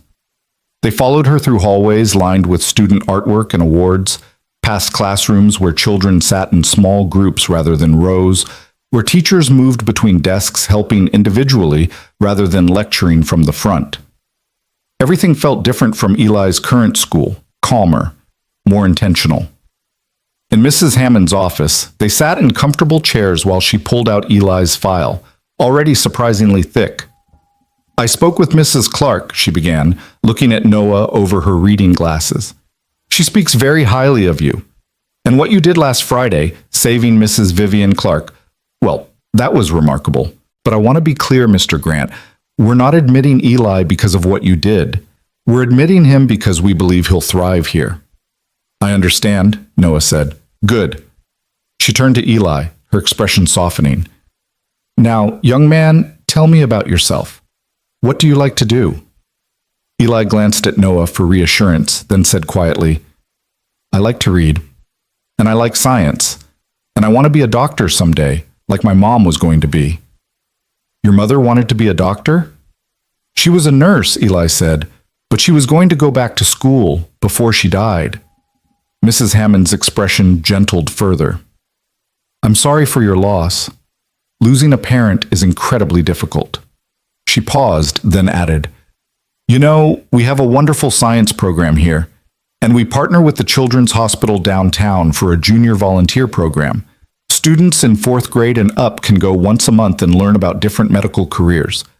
Would that interest you? Eli's eyes widened. Really? Really?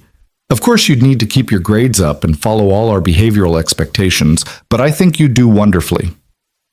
They spent another hour touring the school. Eli saw the library, 3 times the size of his current schools, and the music room with actual instruments, and the art studio with pottery wheels. In the cafeteria, the food looked like actual food rather than whatever mystery substance they served at Riverside Elementary. As they were leaving, Mrs. Hammond pulled Noah aside. We'd be honored to have Eli start Monday if you're ready. I know that's fast, but Margaret suggested you'd want to get him settled before you start your new position. Monday would be perfect, Noah said. Thank you for all of this. Thank you for raising such a thoughtful young man.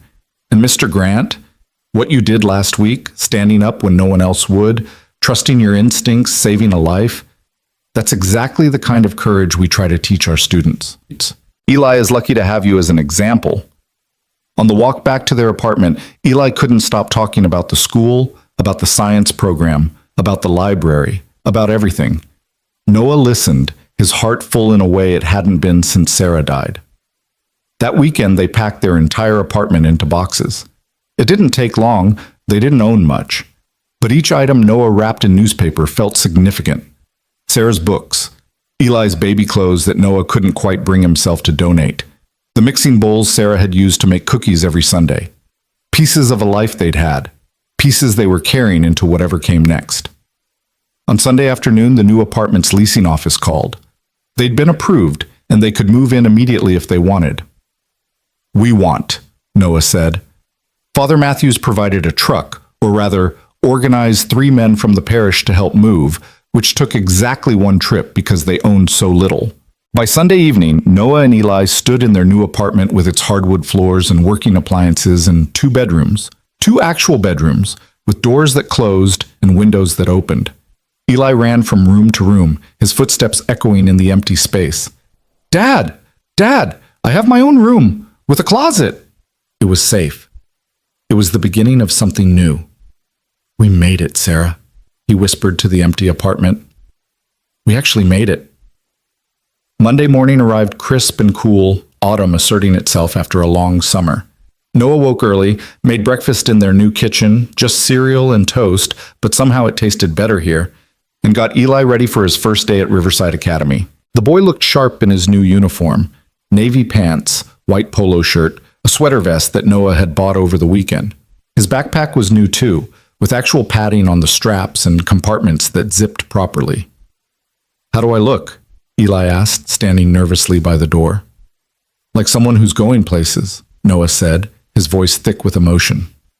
Like someone who's going to do great things. They walked to the school together, Noah's hand on Eli's shoulder.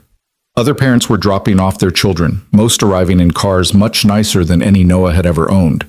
But no one stared, no one whispered. They were just another parent and child, unremarkable. At the entrance, Mrs. Hammond was greeting students personally. She smiled when she saw them. Eli, welcome. Your classroom is down the hall, 3rd door on the right. Mrs. Peterson is expecting you. Eli looked up at Noah, fear flickering in his eyes. What if they don't like me? Noah knelt down, not caring that his new slacks were getting dirty on the sidewalk. Then they don't like you, and that's their loss. But buddy, I don't think that's going to happen. You're smart and kind and brave. Be yourself, and the right people will see it. Like you did with Mrs. Clark? Exactly like that. Eli hugged him tight, then squared his shoulders and walked through the doors. Noah watched until he disappeared around the corner, then stood there for another moment, his heart in his throat. He'll be fine, Mrs. Hammond said gently. We'll take good care of him. I know, it's hard to let them go, even for a day. I understand. She paused, then added, Mr. Grant, you start at Clark Industries today, don't you? In 2 hours. Then you should probably go prepare. And don't worry about Eli. If there are any problems, we'll call immediately. But I suspect he's going to surprise you with how well he does. Noah thanked her and walked back to the apartment. He showered, shaved, dressed in one of his new shirts and the slacks he hadn't gotten dirty. He looked at himself in the bathroom mirror, a mirror that was clean and well lit, not cracked like the old one, and saw someone he'd almost forgotten. A professional. Someone competent. Someone who belonged in the world he was about to enter. At 9:30, another town car arrived to take him to Clark Industries. The same driver from before, who greeted him by name and held the door open. The ride downtown was surreal. Just 2 weeks ago, Noah had been scrubbing floors in this building. Now he was being driven to the front entrance, where Margaret Clark herself was waiting. Noah, she said, shaking his hand warmly. Welcome. Are you ready for your first day? Honestly, I'm terrified. She laughed, a sound like wind chimes. Good. That means you care. Come, let me show you your office. They took the elevator to the 15th floor. Not the executive level, but not the basement either. Margaret led him down a hallway to a corner office with windows overlooking the city. The nameplate on the door read Noah Grant, Director of Safety and Wellness. Inside was a desk, real wood, not particle board, a leather chair, a computer that was probably worth more than everything Noah had owned before this week, and shelves waiting to be filled with books and personal items. This is yours, Margaret said. We've assigned you an assistant, Rachel. She's wonderful. And you'll report directly to the executive board, which includes both myself and Vivian. Your first project is to conduct a comprehensive safety audit of all our facilities. We have 17 locations across the country. You'll have a budget, a team, and complete authority to implement whatever changes you deem necessary. Noah walked to the window, looking out over the city that had chewed him up and spit him out 2 years ago. The same city that was now giving him a second chance. I won't let you down, he said quietly. I know you won't. Because Noah, you're not someone who gives up. You've proven that. Margaret checked her watch. The executive board meeting starts in 20 minutes. They want to meet you officially, welcome you to the team. After that, Rachel will help you get oriented, show you the systems, introduce you to department heads. Wait, I'm meeting the board today? Now? Is that a problem? I thought I'd have time to prepare. Margaret smiled. Noah, you've been preparing for this your entire life. You just didn't know it. Now come on, let's show them who we hired. The boardroom was intimidating, a long table surrounded by powerful people in expensive suits. But when Noah entered, they stood, all of them. And Vivian Clark, sitting at the head of the table, smiled at him like he was exactly where he belonged. Ladies and gentlemen, she said, her voice clear and strong, I'd like to introduce Noah Grant, the man who saved my life and who is going to help us revolutionize how this company thinks about safety and wellness.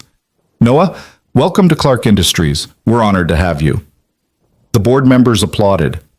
And Noah, standing there in his new shirt with his new job and his new life, felt something he hadn't felt in 2 years. He felt like he mattered, like he had purpose. Like the broken pieces of who he'd been were finally forming something whole. He thought of Eli in his new school, making friends, learning, thriving. He thought of Sarah, watching from wherever she was, proud of how far they'd come. He thought of the cemetery in the rain, the moment he'd chosen to speak up instead of stay silent, to act instead of accept. That moment had changed everything. And now, standing in this boardroom surrounded by people who believed in him, Noah understood that sometimes the most important thing you can do is refuse to let the world stay as it is when you know it could be better. Sometimes the most important thing you can do is simply not give up, especially when everyone else already has. The first 3 months at Clark Industries passed in a blur of meetings, site visits, and late nights poring over safety reports that made Noah's blood run cold. The company was successful, yes, but that success had been built on the backs of workers whose concerns were routinely dismissed, whose near misses were filed away and forgotten, whose injuries were treated as acceptable collateral damage in the pursuit of profit. Noah's office became a sanctuary for the employees others ignored. Word spread quickly through the company. There was someone on the 15th floor who actually listened, who didn't dismiss concerns as exaggeration or paranoia, who treated warehouse workers and executives with the same respect. Rachel, his assistant, kept his calendar manageable and his coffee cup full. She was in her early 30s, sharp as a blade, and had worked at Clark Industries for 8 years. On Noah's second week, she'd knocked on his office door with a stack of folders that reached her chin. "These are complaints that never made it past middle management," she'd said, dropping them on his desk with a thud that echoed through the office. 12 facilities spanning 4 years, everything from faulty equipment to harassment to safety violations that should have shut down entire production lines. Noah had stared at the pile, his stomach sinking. "Why are you showing me this?" "Because you're the first person in this position who I think will actually do something about it." Rachel had crossed her arms, her expression fierce. The last director treated this position like a stepping stone to something better. He rubber-stamped whatever the production managers wanted and took long lunches. "You're different. Everyone can see it. So here's your ammunition. Use it." He'd spent that entire night reading through the complaints. A maintenance worker in the Chicago facility who'd reported faulty wiring 3 times before finally being electrocuted survived, but with permanent nerve damage. A shipping supervisor in Atlanta who'd documented sexual harassment by her manager for 6 months before finally quitting. A machine operator in Seattle who'd lost 2 fingers because the safety guard on his equipment had been removed to increase production speed. By dawn, Noah had made a list of 17 facilities that needed immediate attention and 43 specific violations that required investigation. He'd also drafted a new company policy. Any safety concern raised by any employee, regardless of position, would receive a response within 24 hours and a full investigation within 1 week.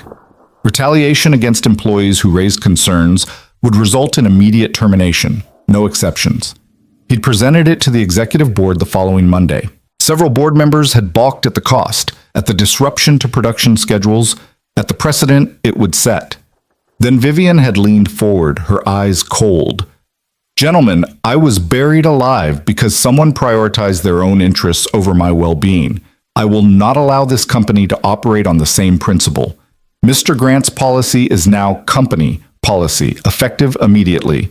Anyone who has a problem with that can tender their resignation today." No one had argued after that. Now, 12 weeks into his tenure, Noah was standing in the Chicago facility with a clipboard, a hard hat, and a growing sense of fury. The electrical systems were worse than the reports had indicated. Exposed wiring, overloaded circuits, equipment that sparked when turned on. The facility manager, a man named Dennis Chen, stood beside him with his arms crossed and his jaw tight. "This is all up to code," Chen insisted. "We passed our last inspection." "When was that inspection?"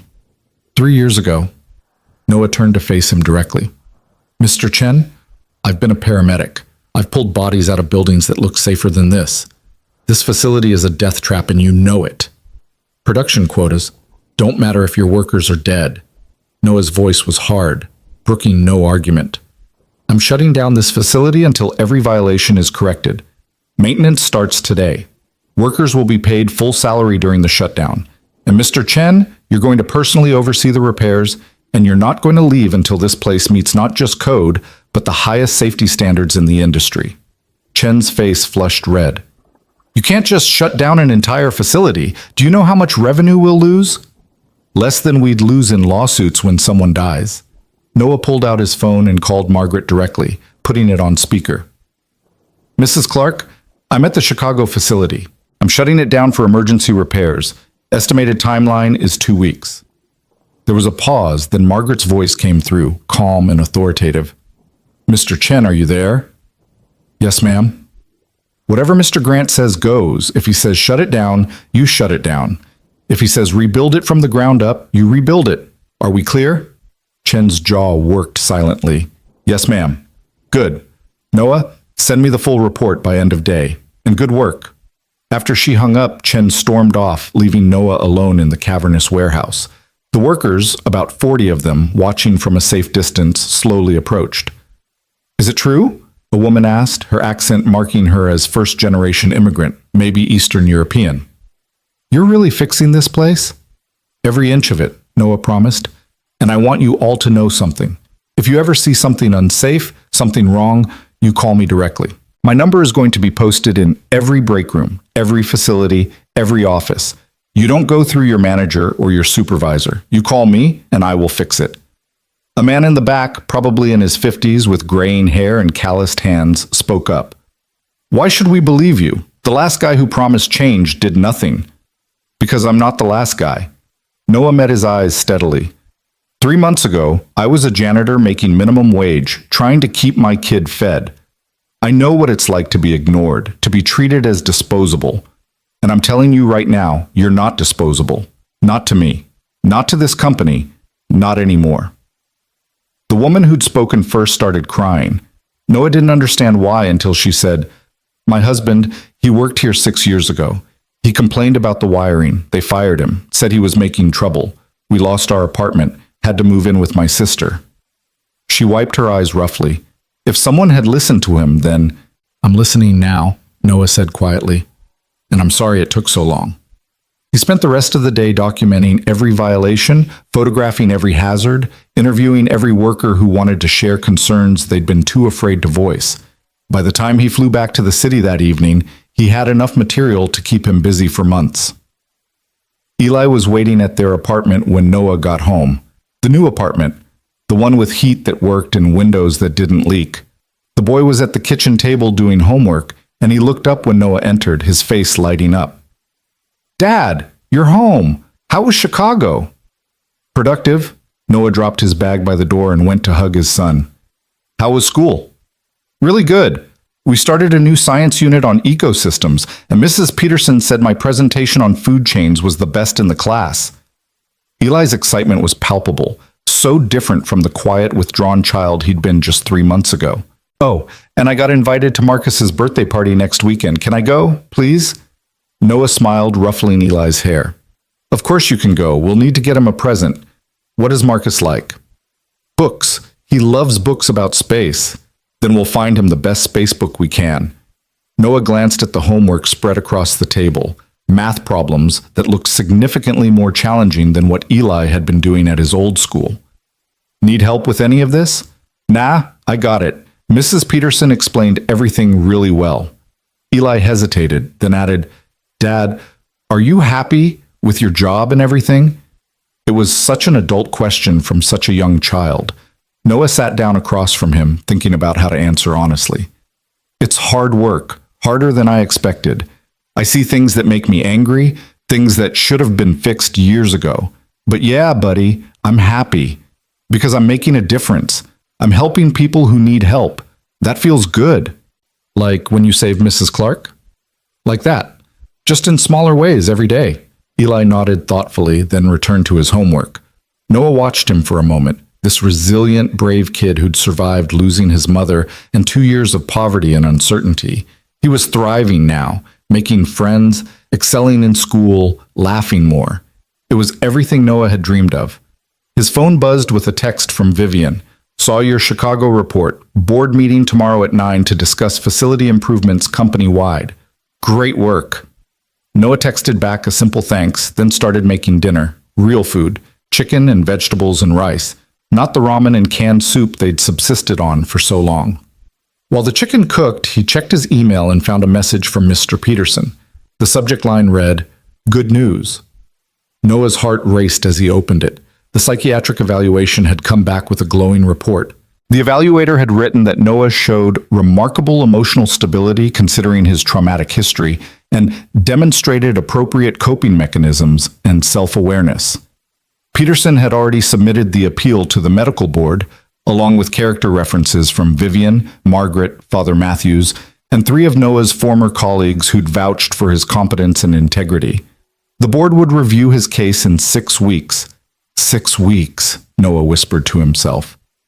6 weeks until he might get back the credential that had defined him, that had been stripped away when he'd needed it most. Over dinner, Eli chattered about school and his friends and the science fair project he was planning. Noah listened, responding when appropriate, but part of his mind was already in that future board meeting, imagining what he'd say, how he'd prove that he was ready. After Eli was in bed, Noah sat on the small balcony of their apartment, another luxury, outdoor space, and called a number he'd been avoiding for months. Marcus Chen answered on the third ring. Noah? Noah Grant? Hey, Marcus. There was a long pause. Marcus had been Noah's partner on the ambulance, the person he'd worked with for 5 years before everything fell apart. They'd been close once, had trusted each other with their lives on every call. But after Sarah's death, after the incident, Marcus had testified against Noah at the board hearing, had said, under oath, that he had concerns about Noah's emotional stability. I didn't think I'd hear from you, Marcus said finally. I didn't think I'd call, but I'm appealing the board's decision, and I wanted you to know. Another pause. Noah, what I said at that hearing was what you believed was true. I know. I was a mess, Marcus. I was angry and grieving and not thinking straight. You did what you thought was right. You ended your career. No, my actions ended my career. You just told the truth about what you saw. Noah leaned against the balcony railing, watching the city lights below. But I'm different now. I've had 2 years to process Sarah's death, to figure out who I am without her. I've learned to channel the anger into something productive. And I saved someone's life, Marcus. You probably saw it on the news. The billionaire at the funeral. Yeah, I saw. That was incredible, man. Really incredible. I did it because I remembered what you taught me. Trust your instincts. Don't second-guess yourself. Act decisively. All the things that made me a good paramedic, they're still there. I'm still that person, just steadier now. Marcus was quiet for so long that Noah thought he'd hung up. Then, what do you need from me? I need you to tell the board what you just heard, that I'm different, that I've grown, that you'd trust me on a scene again. Noah, I don't know if I can. I'm not asking you to lie.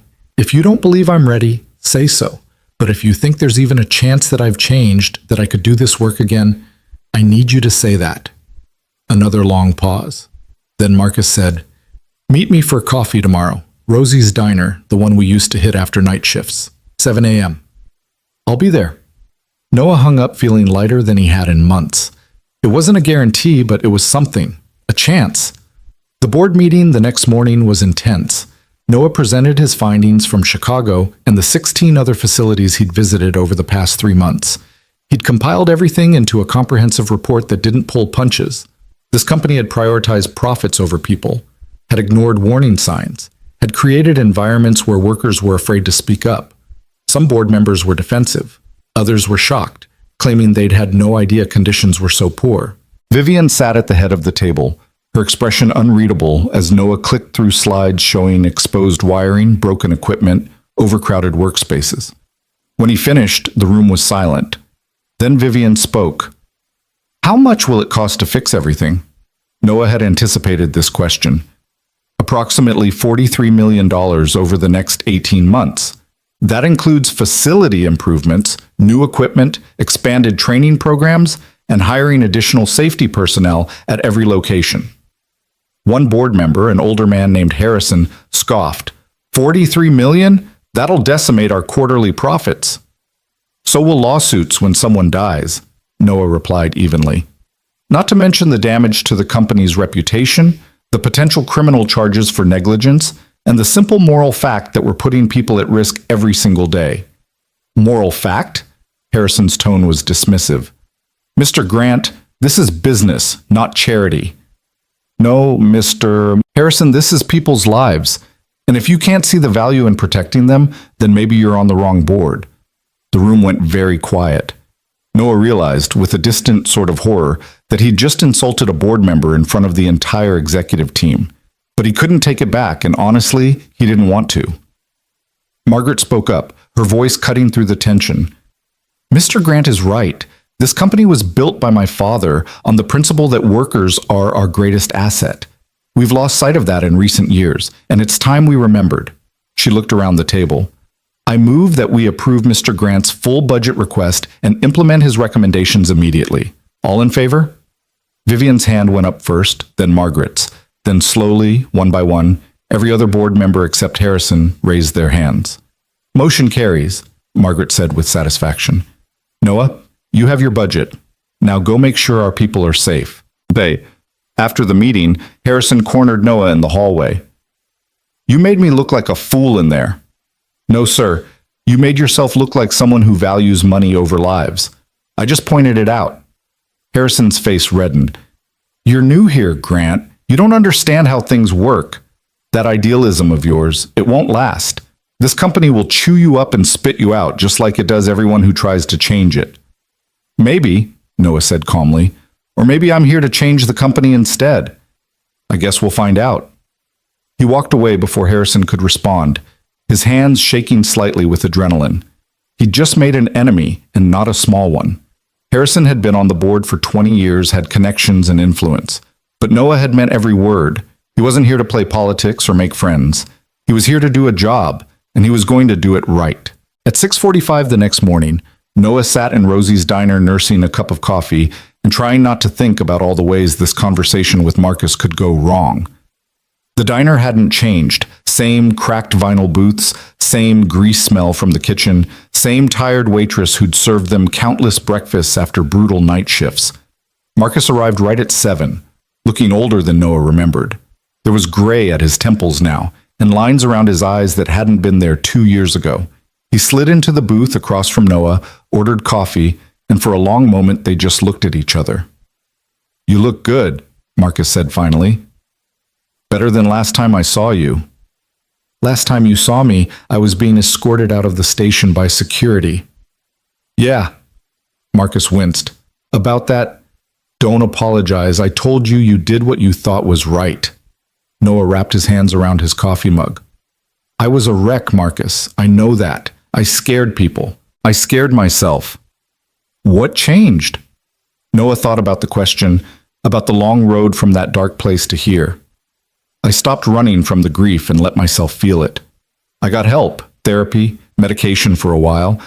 I focused on being a father instead of being a widower. And I found work that mattered, even when it was just cleaning floors. He paused. But mostly, I learned that I wasn't broken beyond repair. I was just broken in ways I hadn't figured out how to fix yet. Marcus nodded slowly. I've thought about you a lot these past 2 years. Wondered if you were okay, if you hated me. I didn't hate you. I was angry for a while, sure, but mostly I was angry at myself. Noah leaned forward.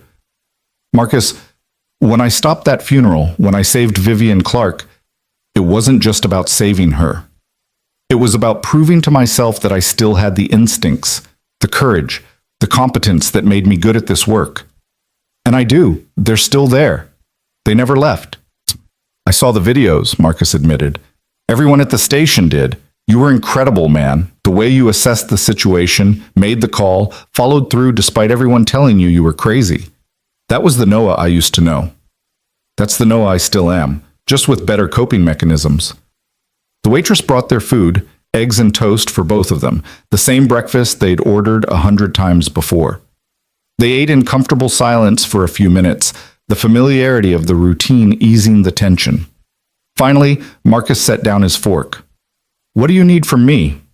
Specifically. A letter to the medical board. Tell them what you told me, that the person you testified against 2 years ago isn't the person I am now, that you've seen evidence of my continued competence, that you believe I deserve a second chance. And if they ask if I'd work with you again? Noah held his breath. This was the question that mattered, the one that would determine everything. Marcus met his eyes directly. I'd say yes. I'd say that if you get your license back, I'd be honored to be your partner again. Noah's throat closed up. He'd hoped for professional courtesy, maybe lukewarm support. He hadn't expected this. Thank you, he managed. Don't thank me yet. The board can be brutal, Noah. They're going to question everything. Your treatment, your current mental state, your judgment. They're going to try to find any reason to deny the appeal. I know, but I have to try. For me, for Eli. To prove that mistakes don't have to be permanent. Marcus smiled, the first real smile Noah had seen from him since he'd arrived. Then I'll write the letter. And Noah? For what it's worth, I'm sorry. For everything that happened, for not standing by you when you needed it. You deserved better. We all do the best we can with what we know at the time. Noah pushed his eggs around his plate. I've learned that people aren't all good or all bad. They're just trying to survive, trying to do right, and sometimes they screw up. You screwed up by not supporting me. I screwed up by not handling my grief better. But we get to keep trying. That's the gift. They talked for another hour, catching up on the past 2 years, sharing stories about calls they'd worked together, remembering Sarah, because Marcus had known her too, had been at their wedding, had held Eli when he was just days old. The memories hurt, but they also healed, reminding Noah that his life before the tragedy had been full and meaningful. When they finally left the diner, Marcus pulled Noah into a hug. Good luck with the appeal. And with the new job, Clark Industries is lucky to have you. Let's hope they still think that after I finish turning their company upside down, Marcus laughed. That's my boy. Go shake things up. Noah spent the next 4 weeks in a whirlwind of activity. He traveled to every facility, met with every manager, interviewed hundreds of workers.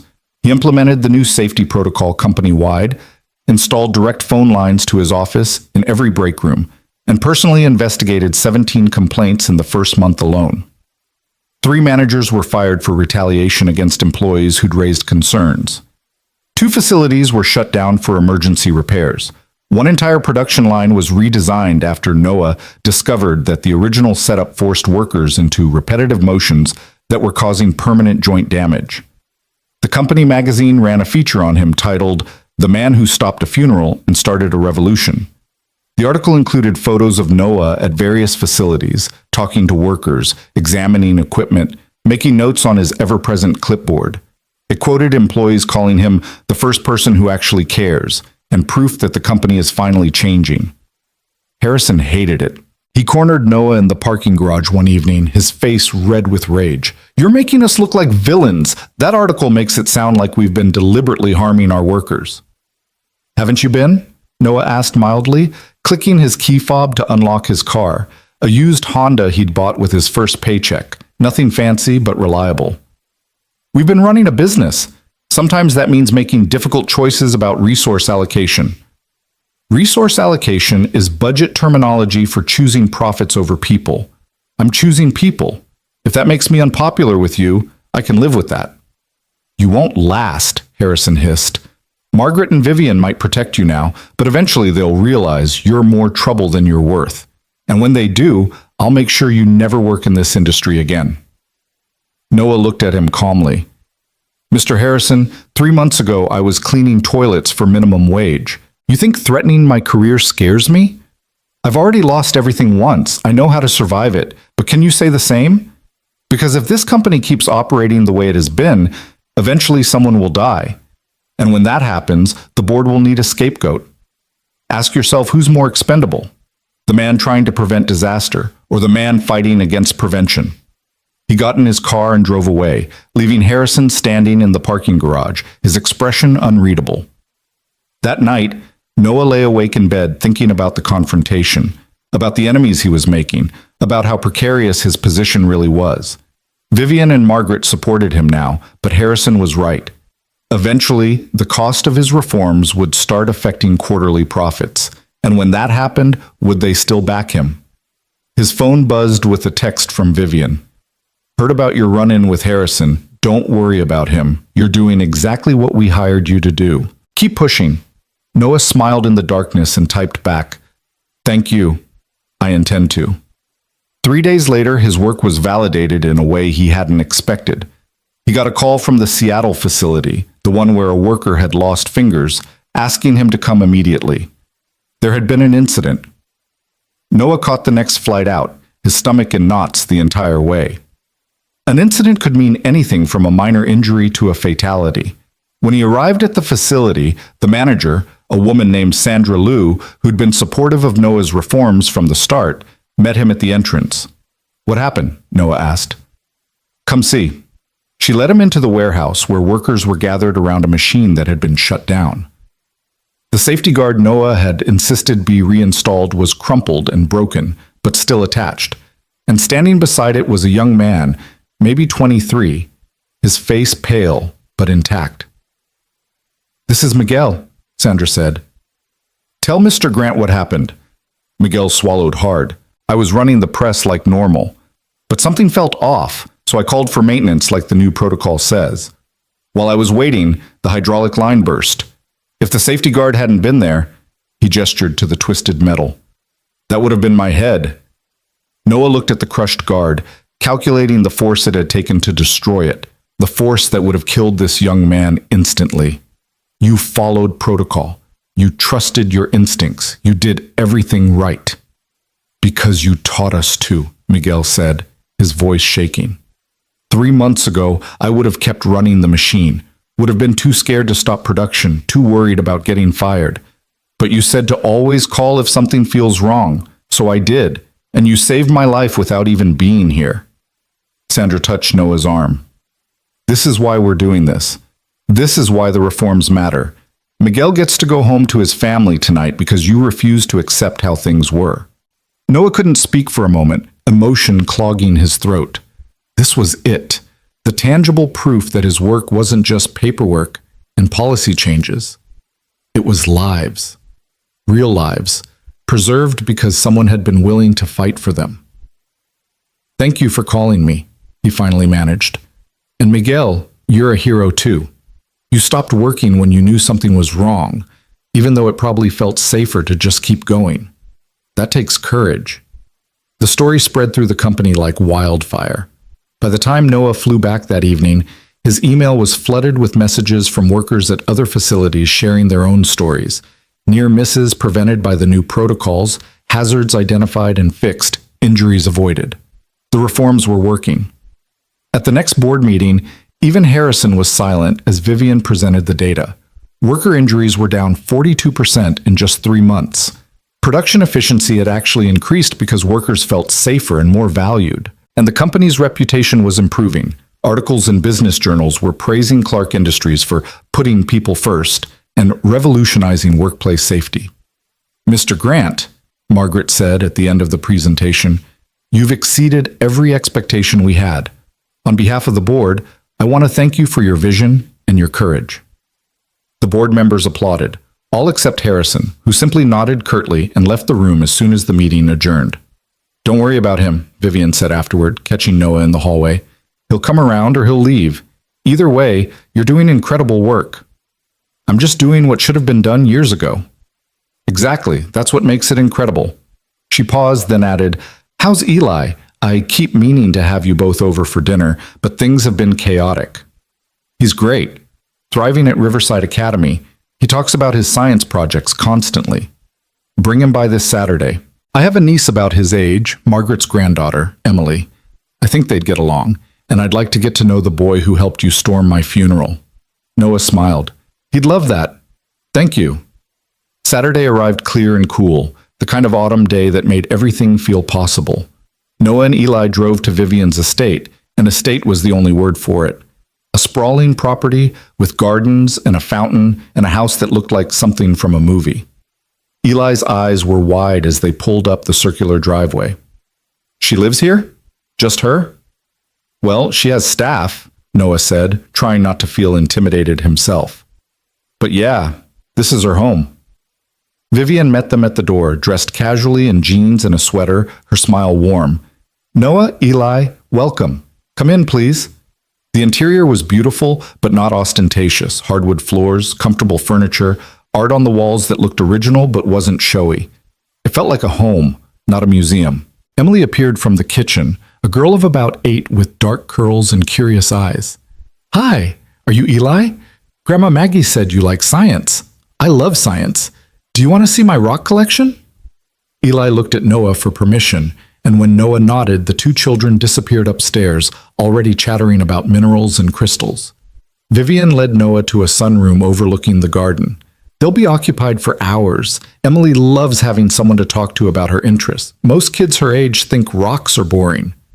They sat in comfortable chairs, and a woman appeared with tea and cookies, setting them on the table between them before disappearing again. How are you really? Vivian asked, pouring tea for both of them. And I don't mean professionally, I mean you, Noah. How are you holding up? The question caught him off guard. People asked him about work constantly, about Eli, about his plans. No one asked about him. I'm okay, he said automatically, then caught himself. Actually, that's not entirely true. I'm better than okay in some ways. The job is fulfilling, Eli's happy, we have stability. But I'm also exhausted. The work is harder than I expected, not physically, but emotionally. Every facility I visit, I see things that make me angry. Things that should have been fixed, people who were hurt or could have been hurt. And I keep wondering if I'm doing enough. Vivian nodded slowly. I understand that. After Richard tried to kill me, after I woke up and realized how close I'd come to dying, I became obsessed with control. I wanted to micromanage every aspect of the company, every decision, every detail. I nearly drove Margaret and the board insane. What changed? I realized I was trying to control everything because I couldn't control the one thing that mattered, what had already happened to me. And I was burning myself out in the process. She sipped her tea thoughtfully. You can't save everyone, Noah. You can't fix every problem. All you can do is show up every day and do the best you can with what you have. That has to be enough, or you'll destroy yourself trying. But what if my best isn't enough? What if someone gets hurt because I missed something? Then you learn from it and do better next time. But you can't live in fear of failure. That's not living at all. They talked for hours about work and loss and recovery and second chances. Vivian shared stories about rebuilding her life after the funeral, about the nightmares she still had sometimes, about the therapy she'd started and how it was helping. Noah shared his fears about the medical board hearing, about whether he was ready to be a paramedic again, about whether he deserved the chance. You deserve it, Vivian said firmly. Not because you saved me, though that certainly proves your competence, but because you've done the work to heal, to grow, to become someone who can handle the responsibility. That's what second chances are for. Not for people who are perfect, but for people who are willing to try. When the children finally emerged, covered in dirt from exploring the garden, both adults smiled at their enthusiasm. Dad, Emily has a greenhouse with actual growing vegetables. Can we have a greenhouse? Our apartment balcony is about 6 feet wide, buddy. I don't think a greenhouse will fit. But we could grow something, Eli insisted. Emily says tomatoes are easy. Then we'll get a tomato plant for the balcony. Deal? Deal! As they were leaving, Vivian pulled Noah aside. The board hearing is in 2 weeks, right? Yes, I'm terrified. Don't be. You're ready. And Noah, whatever happens, you have a place here. This job, this community, this family. She gestured to Emily and Margaret, who'd appeared to say goodbye. We're yours now. You saved my life, but you also saved something in yourself. Remember that. The 2 weeks before the hearing crawled by. Noah prepared obsessively, reviewing every aspect of his case, practicing answers to potential questions, gathering every piece of evidence that proved his competence and stability. Mr. Peterson assured him they had a strong case, but Noah couldn't shake his anxiety. The night before the hearing, he lay in bed, unable to sleep. Eli appeared in his doorway, backlit by the hallway light. Dad, you okay? Can't sleep, buddy. Too much on my mind. Eli padded into the room and climbed into bed beside him, just like he used to when he was younger and scared of the dark. It's going to be okay. You're going to get your license back. How do you know? Because you're the bravest person I know, and because you saved Mrs. Clark, and if you can save her, you can do anything. Noah wrapped his arm around his son, pulling him close. When did you get so wise? I learned from the best. They fell asleep like that, father and son, facing the unknown together, but not alone. And in the morning, Noah woke with a clarity he hadn't felt in years. Whatever happened at the hearing, he'd be okay. Because he had Eli, and he had work that mattered, and he had proof, tangible, undeniable proof, that he was capable of making a difference. The rest would work itself out. It always did, for people brave enough to keep trying. The medical board hearing room was smaller than Noah had imagined, more intimate, and somehow more intimidating because of it. Gray carpet, fluorescent lighting, a long table where 5 board members sat with folders spread before them like judgment rendered in paper form. Noah took his seat across from them, Mr. Peterson beside him radiating professional confidence that Noah wished he could borrow. Dr. Ellen Reeves, the board chair, adjusted her glasses and looked at Noah with an expression that gave nothing away. She was perhaps 60, her hair silver, her demeanor clinical. Mr. Grant, thank you for appearing today. This hearing will determine whether your paramedic license, revoked 2 years ago due to behavioral concerns, should be reinstated. You'll have the opportunity to present your case, and we'll hear from witnesses both supporting and opposing your reinstatement. Do you understand the proceedings? Yes, ma'am, Noah said, his voice steadier than he felt. Then let's begin. Mr. Peterson, you may present your opening statement. Peterson stood, his posture relaxed but commanding. Thank you, Dr. Reeves. Members of the board, we're here today because 2 years ago, you made a decision based on limited information about a man in crisis. Noah Grant lost his wife suddenly and traumatically. In his grief, he acted in ways that concerned his colleagues and superiors. But grief is not permanent incompetence. Pain is not proof of inability. And time, therapy, and tremendous personal growth have transformed Mr. Grant from a man in crisis to a man who recently saved a life under extraordinary circumstances, demonstrating the exact skills and judgment you questioned. He clicked a remote, and the screen behind them lit up with news footage from the funeral. Noah watched himself on screen, pushing through the crowd, dropping to his knees beside Vivian's casket, his voice desperate but certain. She's not dead. Her pulse is faint, but it's there. The board members watched in silence as the video showed Vivian's eyes opening, her chest moving, the moment impossible odds bent in favor of life. Peterson let the footage speak for itself, then continued. Mr. Grant didn't just save Mrs. Clark's life. He diagnosed a condition most medical professionals would have missed, administered treatment under pressure, and followed through despite universal opposition. That's not the behavior of someone unfit for medical work. That's the behavior of someone exceptional. He sat down, and Dr. Reeves nodded. Mr. Grant, would you like to address the board? Noah stood, his legs feeling unsteady but holding. He'd rehearsed this moment 100 times, but now all his prepared words evaporated. So he spoke from the heart instead. 2 years ago, I watched my wife die in my arms. She was everything to me, my partner, my best friend, the mother of my son. And when she died, something in me broke. Not my skills, not my knowledge, not my instincts, but my ability to accept that sometimes, no matter how hard you try, you can't save everyone. He paused, looking at each board member in turn. I performed CPR on her for over 40 minutes because I couldn't accept that she was gone. When other paramedics tried to take over, I fought them. I was violent, irrational, consumed by grief.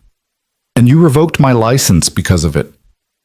Dr. Reeves' expression remained neutral, but Noah thought he saw something soften in her eyes. I'm not going to stand here and tell you that you were wrong, Noah continued. In that moment, I was unstable. I was a danger to myself and potentially others. But grief isn't a permanent condition. With therapy, time, and hard work, I learned to carry my loss without letting it control me. I learned that I can honor Sarah's memory by living well, not by destroying myself. He took a breath, feeling the weight of every word. 3 months ago, I was working as a janitor, barely making ends meet, trying to give my son a life worth living. Then I overheard a conversation about a woman being poisoned, and I had a choice. I could ignore it, keep my head down, stay safe. Or I could trust my training, my instincts, my ability to make a difference. And I chose to act, not because I was reckless or desperate for redemption, but because I knew I was right, and I knew someone would die if I didn't speak up. The room was utterly silent except for the hum of the fluorescent lights. I'm asking for my license back not because I need it for my current job. I have meaningful work at Clark Industries that I love. I'm asking for it because you took something from me that defined who I was, and I want to prove that I'm still that person. I want to prove that mistakes don't have to be permanent, that people can heal and grow and become trustworthy again. And mostly, I want my son to see that when life knocks you down, you get back up. You don't stay down. You keep fighting. Noah sat down, his hands trembling slightly. Peterson squeezed his shoulder briefly, a gesture of support. Dr. Reeves made notes on her pad, then said, "We'll now hear from witnesses. First, we have Dr. James Mitchell, the psychiatrist who conducted Mr. Grant's evaluation." Dr. Mitchell was young for a psychiatrist, maybe early 40s, with kind eyes behind wire-rimmed glasses. He took the witness seat and spoke clearly. I've evaluated hundreds of emergency services personnel over my career. Many have PTSD, anxiety, depression, all normal responses to traumatic work. Mr. Grant came to me with a history of acute grief reaction, which is a normal, if intense, response to sudden loss.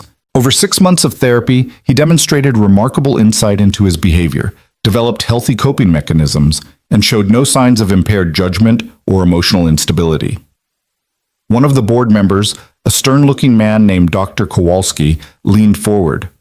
"Dr. Mitchell, normal people don't physically fight their colleagues at a death scene. Normal people don't watch their spouse die unexpectedly," Dr. Mitchell replied calmly. Mr. Grant's response was extreme, yes, but it was situational and time-limited. He hasn't displayed similar behavior before or since. That's textbook acute stress reaction, not chronic instability. The questions continued for 20 minutes. Dr. Mitchell held firm on every point. Noah was mentally sound, emotionally stable, and fully capable of performing medical duties. Next came Marcus Chen, looking uncomfortable in a suit that seemed too formal for him. He took the seat and faced the board with the same straightforward honesty he'd always brought to his work. "I was Mr. Grant's partner for 5 years," Marcus began. "I trusted him with my life on every call. And when his wife died, I watched him fall apart. At the hearing 2 years ago, I testified that I had concerns about his stability. I stand by that testimony. At that time, those concerns were valid." Noah's heart sank. This wasn't the support Peterson had promised, but Marcus wasn't finished. However, people change. Growth is real. And the man sitting here today is not the same man I testified against 2 years ago. I've seen the video of him saving Mrs. Clark. I've spoken with him at length about his recovery and his current mental state. And I can say without hesitation that if Noah Grant gets his license back, I would be honored to work with him again. He's always been one of the best paramedics I've known. He just needed time to heal. Dr. Reeves made more notes. "And you're confident in that assessment? You'd trust him in high-pressure emergency situations?" "Completely. The funeral proves it. He assessed an impossible situation, made a correct diagnosis against all conventional wisdom, and executed treatment flawlessly under tremendous pressure. That's not just competence, that's excellence." The next hour brought more witnesses. Mrs. Hammond from Riverside Academy spoke about Noah's character and parenting. Father Matthews testified about Noah's community involvement and personal growth. Even Sandra Liu, the manager from Seattle, appeared via video conference to describe how Noah's safety protocols had saved Miguel's life. Then came the opposition. Dr. Reeves called forward Dr. Patricia Nguyen, the emergency department chief who'd filed the initial complaint against Noah 2 years ago. Dr. Nguyen was a formidable presence, her expression severe. "Dr. Reeves, members of the board, I filed that complaint because Mr. Grant posed a danger to himself and others. He became violent at a death scene. He refused direct orders from senior paramedics. He had to be physically restrained by multiple people. Those aren't the actions of someone who should be trusted with patients' lives." "Have you reviewed the evidence of Mr. Grant's recent actions?" Peterson asked. "I have. And while I acknowledge that saving Mrs. Clark was impressive, one good deed doesn't erase a pattern of concerning behavior." "What pattern?" Peterson pressed. "Can you cite any other instances of Mr. Grant displaying violence or poor judgment?" Dr. Nguyen hesitated. "Well, there were complaints about his attitude, his questioning of protocols. Questioning protocols isn't violence. It's critical thinking. And his attitude consisted of advocating for patients and challenging decisions he believed were wrong. Is that really grounds for permanent license revocation?" When combined with the death scene incident, which occurred during the worst moment of his life and has never been repeated, Dr. Nguyen, with respect, it seems like you're holding Mr. Grant to an impossible standard. We don't require medical professionals to be perfect. We require them to be competent and safe. By every objective measure, Mr. Grant meets both criteria. The exchange continued, growing heated at points, but Peterson systematically dismantled Dr. Nguyen's arguments. By the time she stepped down, her opposition seemed based more on rigid principle than actual evidence. The final witness surprised Noah. Vivian Clark entered the hearing room dressed in a sharp business suit, her presence commanding immediate attention. She took the witness seat with the same confidence she brought to boardrooms. "Mrs. Clark," Dr. Reeves said, "thank you for coming. We understand you have a unique perspective on Mr. Grant's capabilities." "I do. He saved my life." Vivian's voice was clear, unwavering. My husband poisoned me with a compound designed to mimic death. I was going to be buried alive. 53 people attended my funeral, doctors, friends, business associates, and not one of them questioned my death. Not one noticed anything wrong. But Mr. Grant, a janitor working in my building who'd simply overheard a conversation, saw what everyone else missed. She leaned forward slightly, her intensity filling the room. I was conscious during my funeral, trapped in my own body, unable to move or speak, listening to people mourn me while knowing I was about to be buried alive.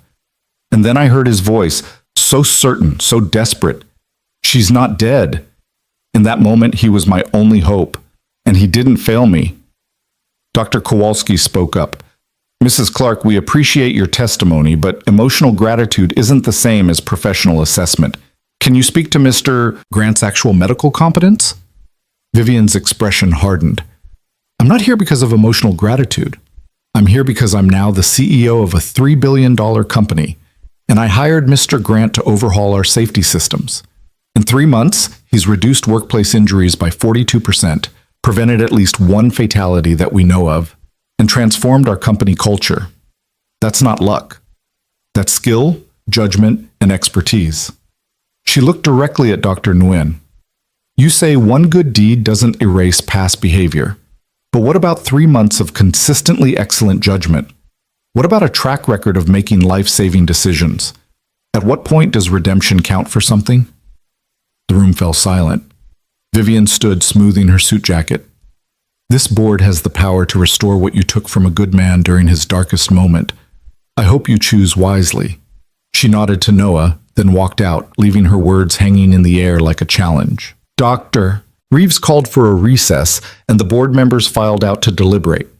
Noah sat in the hallway with Peterson, his knee bouncing with nervous energy. How did I do? Noah asked. You were honest, articulate, and compelling. The witnesses were strong. Vivian was incredible. I've never seen anyone command a room like that. Peterson smiled slightly. But ultimately, it's out of our hands now. The board will deliberate for at least an hour, possibly more. We just have to wait. The hour stretched into 2. Noah paced the hallway, checked his phone obsessively, tried to read messages from Eli and Vivian wishing him luck, but couldn't focus on the words. Marcus appeared at some point, sitting beside him in solidarity, neither of them speaking because there was nothing left to say. Finally, after 2 hours and 17 minutes, the hearing room doors opened. Dr. Reeves stood in the doorway. Mr. Grant, we're ready. Noah's legs felt like water as he walked back into the room. The board members were seated again, their expressions unreadable. Dr. Reeves had a single sheet of paper before her, and she looked at it rather than at Noah as she spoke. Mr. Grant, this board has carefully considered all testimony and evidence presented today. We've reviewed your history, your recent actions, and the assessments of multiple medical and professional experts. We've also examined the circumstances under which your license was revoked and whether that decision was proportionate to your actions. She paused, and Noah's heart hammered so hard he was sure everyone could hear it. It's the unanimous decision of this board that your paramedic license should be reinstated, effective immediately, with one condition. You will undergo quarterly psychological evaluations for the next year to ensure continued stability. If at any point those evaluations raise concerns, we reserve the right to review this decision. Do you accept these terms? Noah couldn't breathe, couldn't think, could only process the words license should be reinstated echoing in his mind like a miracle he'd stopped believing in. Mr. Grant? Dr. Reeves prompted gently. Yes, he managed, his voice breaking. Yes, I accept. Thank you so much. Dr. Reeves allowed herself a small smile. You did the work, Mr. Grant. You earned this. Use it wisely. Peterson was shaking his hand, Marcus was hugging him, and Noah was crying without quite meaning to, tears of relief and joy and vindication streaming down his face. 2 years. 2 years of believing he'd never be whole again, and now, in this small gray room with fluorescent lights, he was being given back a piece of himself he'd thought was lost forever. Outside the building, Noah called Eli immediately. The phone rang twice before his son answered, breathless. Dad, did you get it? I got it, buddy. I got my license back. Eli screamed so loudly that Noah had to hold the phone away from his ear. In the background, he heard children cheering. Eli must have been at school, must have told his friends about the hearing. I knew it. I knew you would. Everyone said you would. Mrs. Peterson said we could have a party if you won. Tell Mrs. Peterson that sounds perfect. Noah was smiling so hard his face hurt. I'll pick you up at the normal time, okay? And buddy, thank you for believing in me. Always, Dad. Always. He called Vivian next, who answered on the first ring. Well, I got it. Of course you did. Noah, I'm so proud of you, not just for winning, but for having the courage to fight. Her voice softened. What you said in there about proving that mistakes don't have to be permanent, that resonated with me more than you know. After everything with Richard, I've struggled with trusting people again, but you remind me that people can be good, can be trustworthy, can do the right thing even when it's hard. Thank you for that. Thank you for showing up. You didn't have to. Yes, I did. You saved my life, Noah. The least I could do was help save yours. That evening, Noah took Eli out for dinner. Nothing fancy, just their favorite pizza place, but it felt celebratory. They sat in a booth by the window and Eli couldn't stop grinning. So what does this mean? Eli asked, pulling cheese off his slice. Are you going to be a paramedic again? I don't know, Noah admitted. I love my work at Clark Industries. I'm making a real difference there. But having my license back means I have options. It means I proved something important, that I'm still who I was before everything fell apart. That matters. Mom would be proud, Eli said quietly. Noah's throat tightened. Yeah, buddy. I think she would be. They ate in comfortable silence for a while, the restaurant bustling around them with other families, other lives intersecting briefly in this shared space. Noah watched his son, this brave, resilient kid who'd survived so much and was thriving now, and felt a gratitude so profound it was almost painful. Dad? Eli said suddenly. Can I ask you something? Always. Are you going to marry Mrs. Clark? Noah nearly choked on his pizza. What? No, Eli, where did that come from? Eli shrugged, looking slightly embarrassed. Emily said her Aunt Vivian really likes you, and you like her, and you're both single, so I thought maybe... Mrs. Clark is my boss and my friend, that's all. Noah tried to keep his voice gentle. I know you miss having a mom, and I understand why you'd hope for that. But buddy, I'm not looking to get married again. I'm focused on being your dad and doing my job well. But you're not sad anymore. Not like you used to be. No, I'm not. But not being sad doesn't mean I'm ready for a new relationship. It just means I'm healing. There's a difference. Eli nodded, accepting this. Okay, but if you ever did want to date someone, Mrs. Clark would be pretty cool. Noah laughed despite himself. I'll keep that in mind. The weekend brought an unexpected visitor. Noah answered a knock on his apartment door Saturday morning to find Margaret Clark standing in the hallway, leaning on her cane, looking slightly out of place in her elegant clothes against the backdrop of their modest building. Mrs. Clark, Noah said, surprised. Please, come in. Margaret entered, her sharp eyes taking in the apartment. The simple furniture, the clean but worn carpet, Eli's drawings on the refrigerator. You've made this quite homey. It's not much, but it's ours. Noah gestured to the sofa. Can I get you coffee? Tea? Coffee would be lovely. Margaret sat carefully, arranging her cane beside her. I hope I'm not intruding. I wanted to speak with you about something important. Noah made coffee while anxiety churned in his stomach. Important conversations with board members rarely meant good things. He brought 2 mugs to the living room and sat across from her. Margaret sipped her coffee, then set it down with deliberate care. Noah, I've been on the board of Clark Industries for 43 years. I helped my father build that company from a single factory into what it is today. And in all those years, I've seen hundreds of employees come and go. Most are competent, some are exceptional. Very few change the fundamental nature of the company. She looked at him directly. You're one of the few. In just 3 months, you've transformed how we think about our workers, how we prioritize safety, how we measure success. The cultural shift you've created is remarkable. Thank you, Noah said cautiously, but I sense there's more you want to say. Perceptive, Margaret smiled slightly. Harrison resigned from the board yesterday. He sent a letter claiming philosophical differences with the company's new direction. The truth is, he couldn't accept that profits aren't the only measure of success. Noah's eyebrows rose. He resigned? With significant financial incentive to go quietly, but his departure leaves an open board seat, and Vivian and I have been discussing who should fill it. She paused. We'd like it to be you. Noah stared at her. Me? On the board?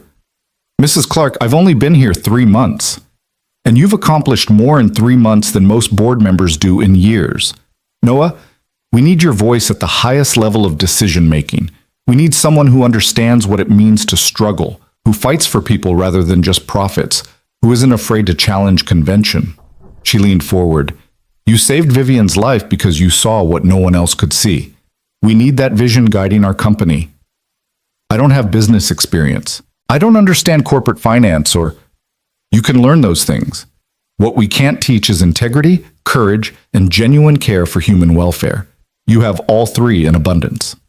Noah stood and walked to the window, looking out over the parking lot where his used Honda sat among other modest vehicles. A board seat at Clark Industries. It was absurd, impossible, completely beyond anything he'd imagined. Can I think about it? He asked. Of course. But Noah, don't dismiss this because you think you're not qualified. You're more qualified than most of the people who've held that seat. You just measure qualifications differently than the business world typically does. After Margaret left, Noah sat on the sofa for a long time, thinking. A board seat meant power, influence, the ability to shape company policy at the highest level.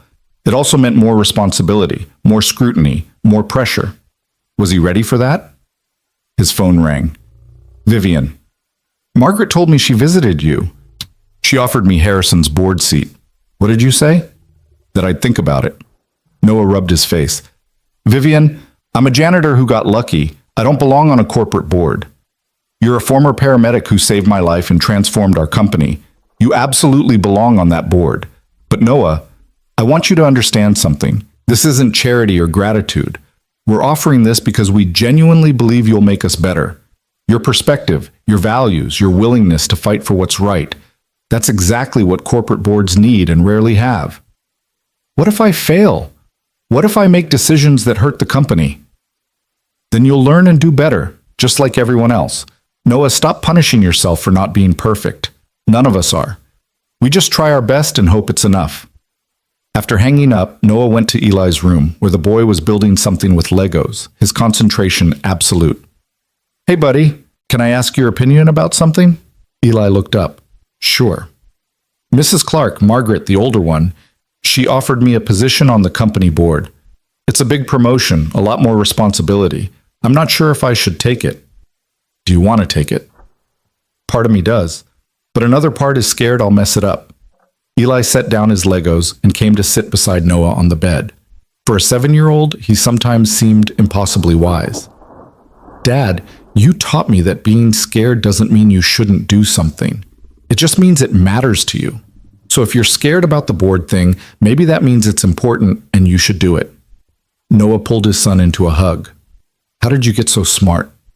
I have a good teacher. That night, Noah called Peterson to discuss the board offer from a legal perspective. The lawyer was enthusiastic, explaining the financial benefits, the prestige, the opportunities it would create. Then Noah called Marcus, who laughed. Man, from janitor to board member in 3 months. That's got to be some kind of record. It feels surreal. It feels like exactly what you deserve. Take it, Noah. Show those corporate types how it's done. Finally, late that night, Noah did something he hadn't done since Sarah's death. He pulled out the box of her belongings. Not the medical equipment, but the personal items. Her favorite sweater that still somehow carried her scent. The journal she'd kept. Photos from their wedding, their honeymoon, the day Eli was born. He opened her journal to a random page and read, Noah doubts himself too much. He's brilliant and capable, but he can't see it. I wish he could see himself the way I see him, someone who changes lives just by showing up, who makes the world better, just by being in it. I hope someday he believes in himself as much as I believe in him. Noah closed the journal, tears streaming down his face. I'm trying, Sarah. he whispered. "I'm really trying to be the person you believed I could be." On Monday morning, Noah walked into Vivian's office with his decision made. She looked up from her computer, her expression expectant. "I'll take the board seat," Noah said, "on one condition." "Name it." "I keep my current position too. I don't want to be just a board member making decisions from a distance. I want to stay connected to the actual work, to the people I'm fighting for. Can I do both?" Vivian smiled. "I was hoping you'd say that. Yes, you can do both.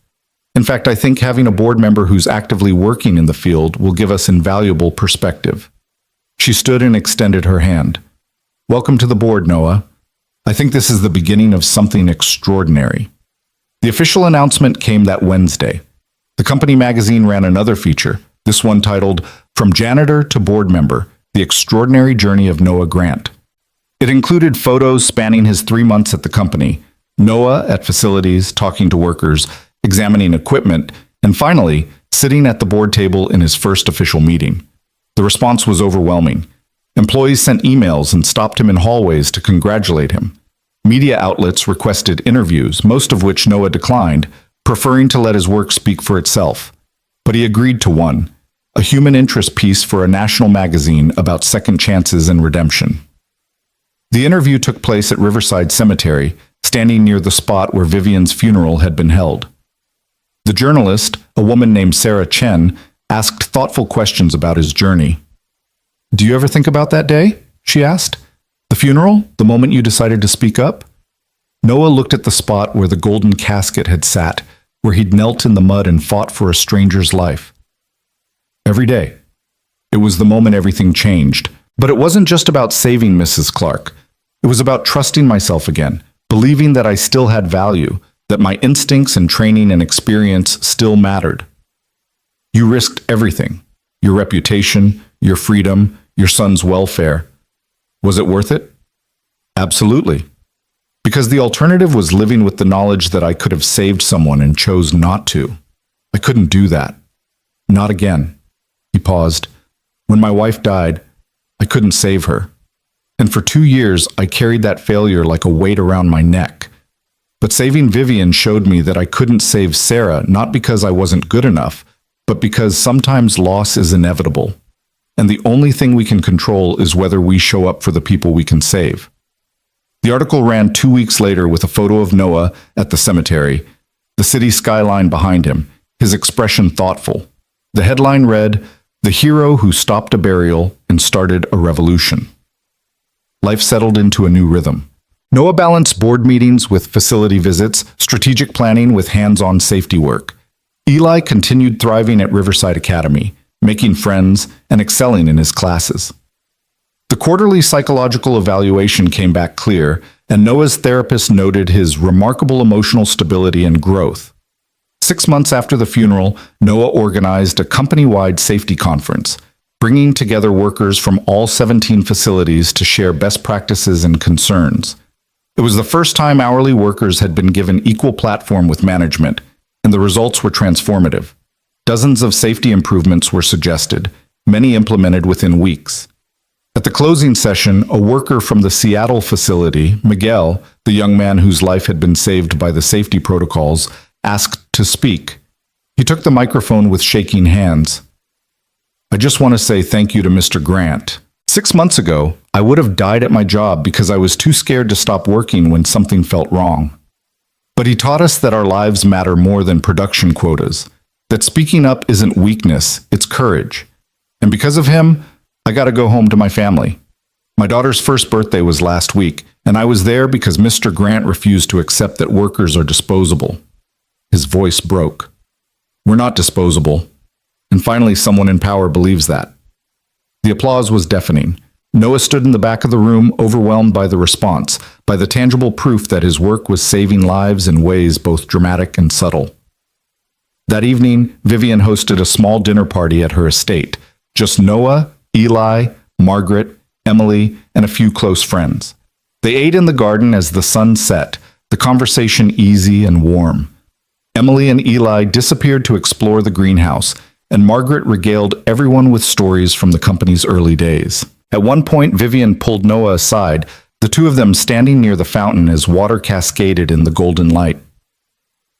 "I've been thinking about that day at the cemetery," she said quietly, "about how you stopped my funeral. And I realized something. You didn't just save my life. You showed me what courage looks like. Real courage, the kind that acts despite fear, that speaks up when silence would be easier." "You showed me courage too," Noah replied. "Hiring me, supporting my reforms, standing up to the board when they pushed back. That took just as much bravery." "Maybe we saved each other," Vivian suggested with a small smile. "Maybe we did." They stood in comfortable silence, watching the sun paint the sky in shades of orange and pink. Noah thought about how far he'd come in 6 months, from a janitor scrubbing floors to a board member shaping company policy. From a broken man convinced he'd never matter again to someone who mattered more than he'd ever imagined possible. Later that night, after Eli was asleep, Noah sat on their apartment balcony with the tomato plant they'd gotten growing in a pot beside him. He pulled out his phone and opened his photos, scrolling to the pictures of Sarah. Her smile, her eyes, the way she'd looked at him like he was capable of anything. "I did it, Sarah," he whispered to the night. "I got my license back. I'm on the board. Eli's happy and thriving. We're okay. We're more than okay." The breeze stirred the tomato plant's leaves, and somewhere in the building someone laughed. Life continued, ordinary and extraordinary all at once. Noah's phone buzzed with a text from Marcus. "Emergency services reunion next month. You should come. People would love to see you." He stared at the message for a long moment. A year ago, he would have declined, too afraid of facing his former colleagues, too ashamed of what he'd lost. But he wasn't that person anymore. "I'll be there," he typed back. 3 weeks later, Noah walked into the fire station where he'd worked for 8 years. The place looked the same: worn furniture, walls covered in commendations and photos, the smell of coffee perpetually in the air. But he felt different, whole in a way he hadn't been the last time he'd stood here. His former colleagues greeted him with genuine warmth. They asked about Eli, about his job at Clark Industries, about saving Vivian Clark. No one mentioned the incident that had ended his career. Instead, they treated him like the professional he'd always been, the partner they'd trusted. The station chief, a grizzled veteran named Tom Rodriguez, pulled Noah aside near the end of the evening. "I heard you got your license back." "I did, 2 months ago." Rodriguez nodded slowly. "You were one of the best we had, Grant. What happened with your wife? That was a tragedy, and the way we handled it wasn't right. You deserved support, not punishment. I'm glad you fought your way back." "Thank you, sir. That means a lot." "You thinking about coming back? We could use someone with your experience." Noah considered the question. A few months ago, he might have jumped at the offer, desperate to reclaim his old life. But now he understood that you couldn't go backward. You could only move forward, taking the lessons from the past, but building something new. "I appreciate the offer," Noah said finally, "but I think I'm where I need to be. Clark Industries gives me the chance to save lives in a different way, preventing emergencies rather than just responding to them. It's the right fit for who I am now." Rodriguez smiled. "Good for you, but if you ever change your mind, the door's open." As Noah drove home that night, he felt a sense of closure he hadn't known he needed. He'd proven to himself and everyone else that he was still capable, still valuable, still the person he'd been before tragedy struck. But more importantly, he'd proven that he could be someone new, someone shaped by loss but not defined by it, someone who'd taken broken pieces and built something meaningful. 1 year after stopping the funeral, Noah stood in the same cemetery on a crisp autumn morning. This time, he wasn't alone. Eli was beside him, and so were Vivian, Margaret, Emily, Marcus, and a dozen other people whose lives had intersected with his in meaningful ways.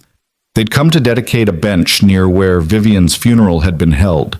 The plaque read, "In memory of those who speak up when silence seems safer, in honor of courage that saves lives."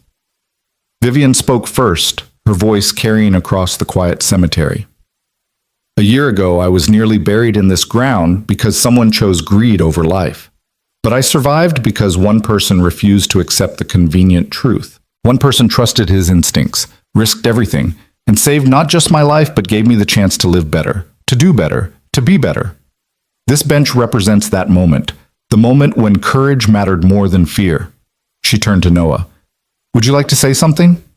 Noah stepped forward, looking at the faces gathered around him. These people, his family, chosen and given, represented everything he'd fought for. A year ago, I was just trying to survive. I'd lost so much, and I didn't see any way forward except to keep my head down and get through each day. But that day at the funeral, something in me refused to stay silent. Maybe it was stubbornness or training or just the knowledge that I couldn't live with myself if I didn't try.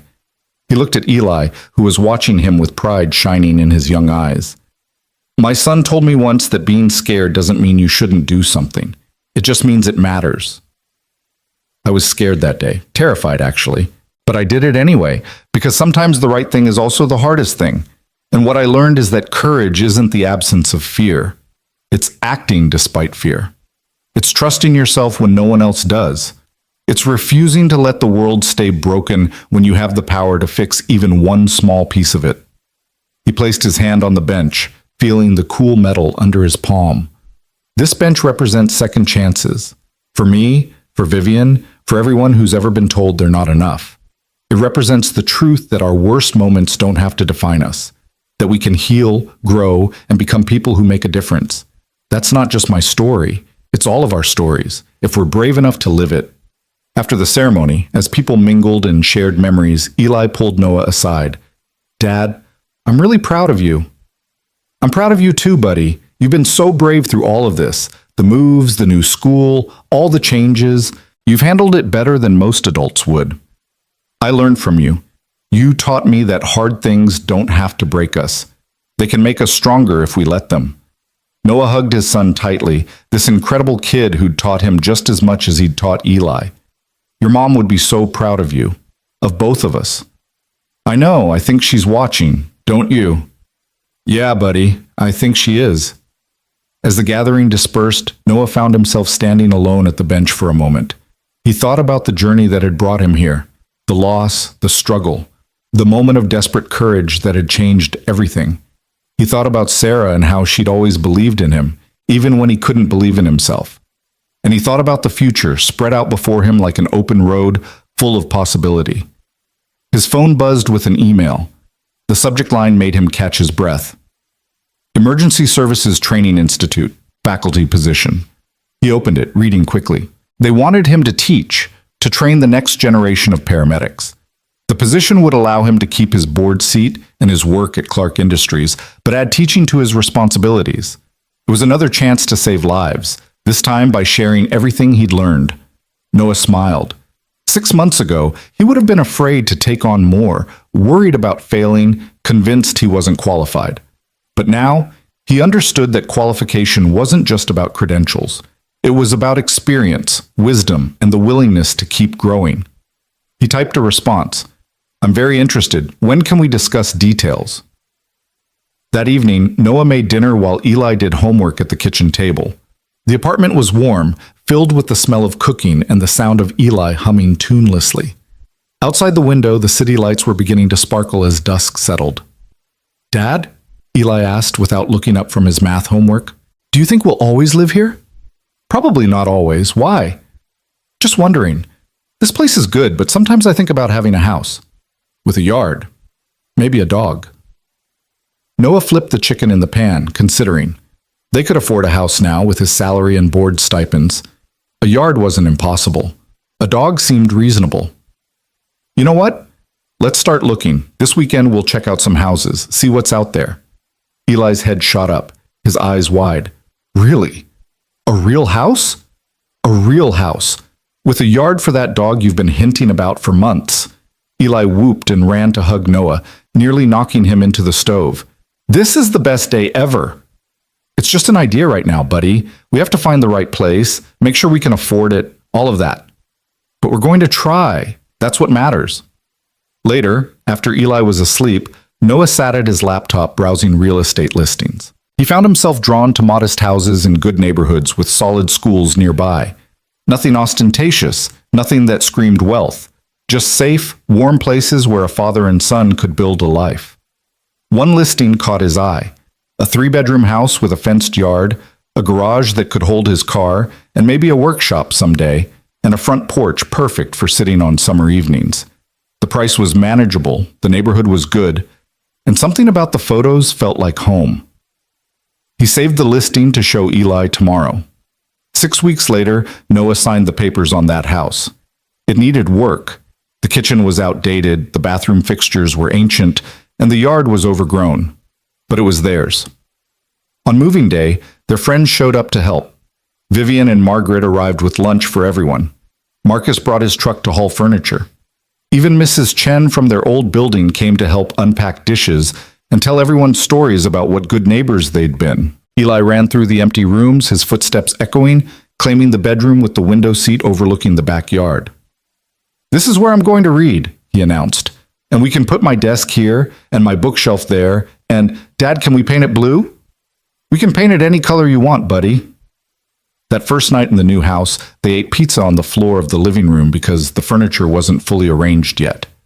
Eli talked nonstop about decorating his room, about the tree in the backyard that would be perfect for climbing, about how he wanted to name their future dog Thunder. "Thunder?" Noah asked, amused. "That's a big name. He's going to be a big dog, a brave dog, like us."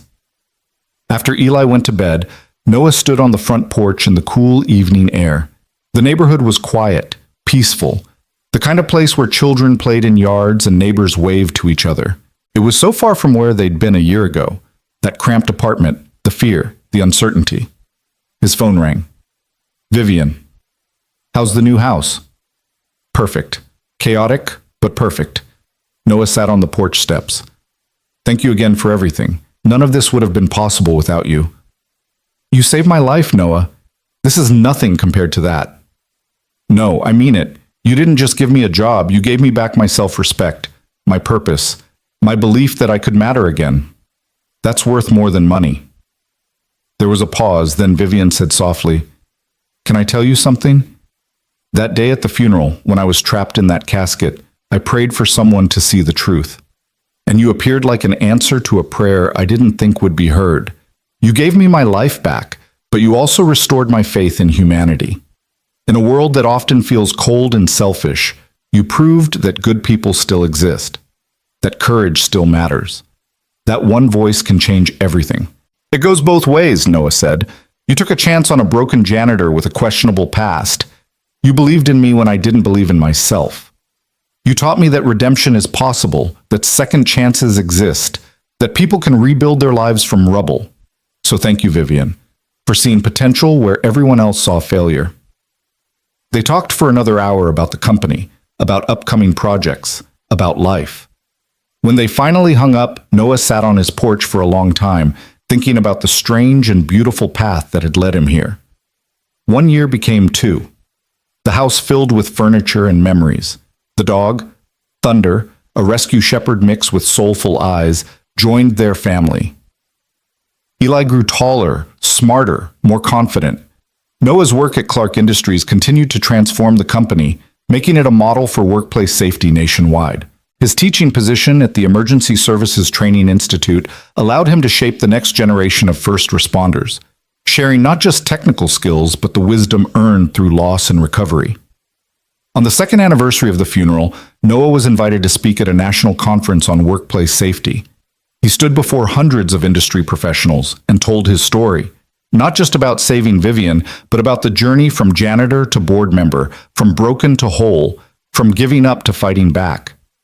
"I used to think that being broken meant being useless," he said to the audience, "that because I'd failed at the most important moment of my life, saving my wife, I had nothing left to offer the world. But I've learned that our broken places are often where our greatest strength lies, because it's in the breaking that we learn empathy, resilience, and the true meaning of courage." He clicked to a slide showing the bench at Riverside Cemetery. "This bench represents a moment when I had to choose between safety and risk, between silence and speaking up. I chose risk. I chose to speak up. And that choice changed everything, not just for Mrs. Clark, but for me, for my son, for hundreds of workers whose lives have been improved by the reforms we've implemented." Another slide, this one showing Miguel from Seattle with his daughter. "This is Miguel, 2 years ago, he would have died at work because the company culture discouraged speaking up about safety concerns. But because we changed that culture, because we created systems where every voice matters, he survived. His daughter celebrated her second birthday last month. That's why this work matters. That's why courage matters. That's why we can never accept that people are disposable. The standing ovation lasted 5 minutes. Afterward, dozens of people approached him with stories about their own workplaces, their own struggles to implement change, their own moments of choosing courage over comfort. Noah listened to each one, offered advice where he could, and reminded them that change was always possible if you refused to give up. That evening, he returned home to find Eli and Thunder waiting on the front porch. His son had grown so much, nearly 11 now, all gangly limbs and big questions about the world. Thunder barked once in greeting, his tail wagging frantically. "How was the conference?" Eli asked as they went inside. "Good, really good. People seemed interested in what we're doing at Clark Industries." "Of course they were. You're changing how companies work. That's huge, Dad." Noah made dinner while Eli talked about his day, a science test he'd aced, a friend's birthday party this weekend, a book he was reading about space exploration. Normal things, everyday things, but Noah never took them for granted. Every ordinary moment was a gift earned through extraordinary struggle. After dinner, they sat in the backyard while Thunder chased fireflies. The summer air was warm and thick with the promise of another beautiful day tomorrow. Eli leaned against Noah's shoulder, comfortable in the silence that sometimes said more than words. "Dad, do you ever think about that day at the cemetery when you saved Mrs. Clark?" "All the time." "Do you think you would do it again, knowing everything that came after, the media attention, the stress, all of it?" Noah considered the question. Without hesitation, because Eli, that moment taught me something crucial.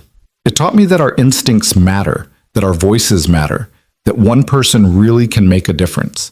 And everything that came after, the job, the board seat, all of it, that's just proof that doing the right thing has ripple effects we can't predict. I saved one life that day, but the work that followed has saved many more. "You're a hero, Dad." "Nobody, I'm just someone who refused to stay silent when speaking up mattered. That's not heroism, that's just being human in the best way we can be." 3 years after the funeral, Vivian called Noah with news that would change everything one more time. "Richard's trial is finally going to sentencing. The prosecution wants me to give a victim impact statement. Will you come with me?" Noah didn't hesitate. "Of course." The courtroom was packed with media and curious onlookers. Richard Clark, once a powerful businessman, sat at the defense table looking diminished in his orange jumpsuit. His lawyer had argued for leniency, claiming his client had been under tremendous stress, that he'd made a mistake in a moment of weakness. But when Vivian took the stand, her voice was steel. "Your Honor, the prosecution has already outlined the facts of the case. How my husband poisoned me, how he planned to bury me alive, how he would have succeeded if not for Mr. Noah Grant's intervention. But I want to talk about what those facts mean." She looked directly at Richard, her expression hard. "You didn't just try to kill me. You tried to erase me, to inherit my company, my legacy, everything I'd built. And you would have succeeded because 53 people attended my funeral and not one of them questioned my death. Not one saw through your performance. That should terrify everyone in this courtroom, how easy it was, how close you came to getting away with it." Richard looked away, unable to meet her gaze. "But you didn't succeed," Vivian continued, her voice growing stronger. "Because one person, a janitor you wouldn't have deigned to notice, saw the truth. One person had the courage to speak up when silence would have been safer. And because of him, I'm alive. I'm thriving. I'm running my company and making changes that will protect countless workers for generations to come.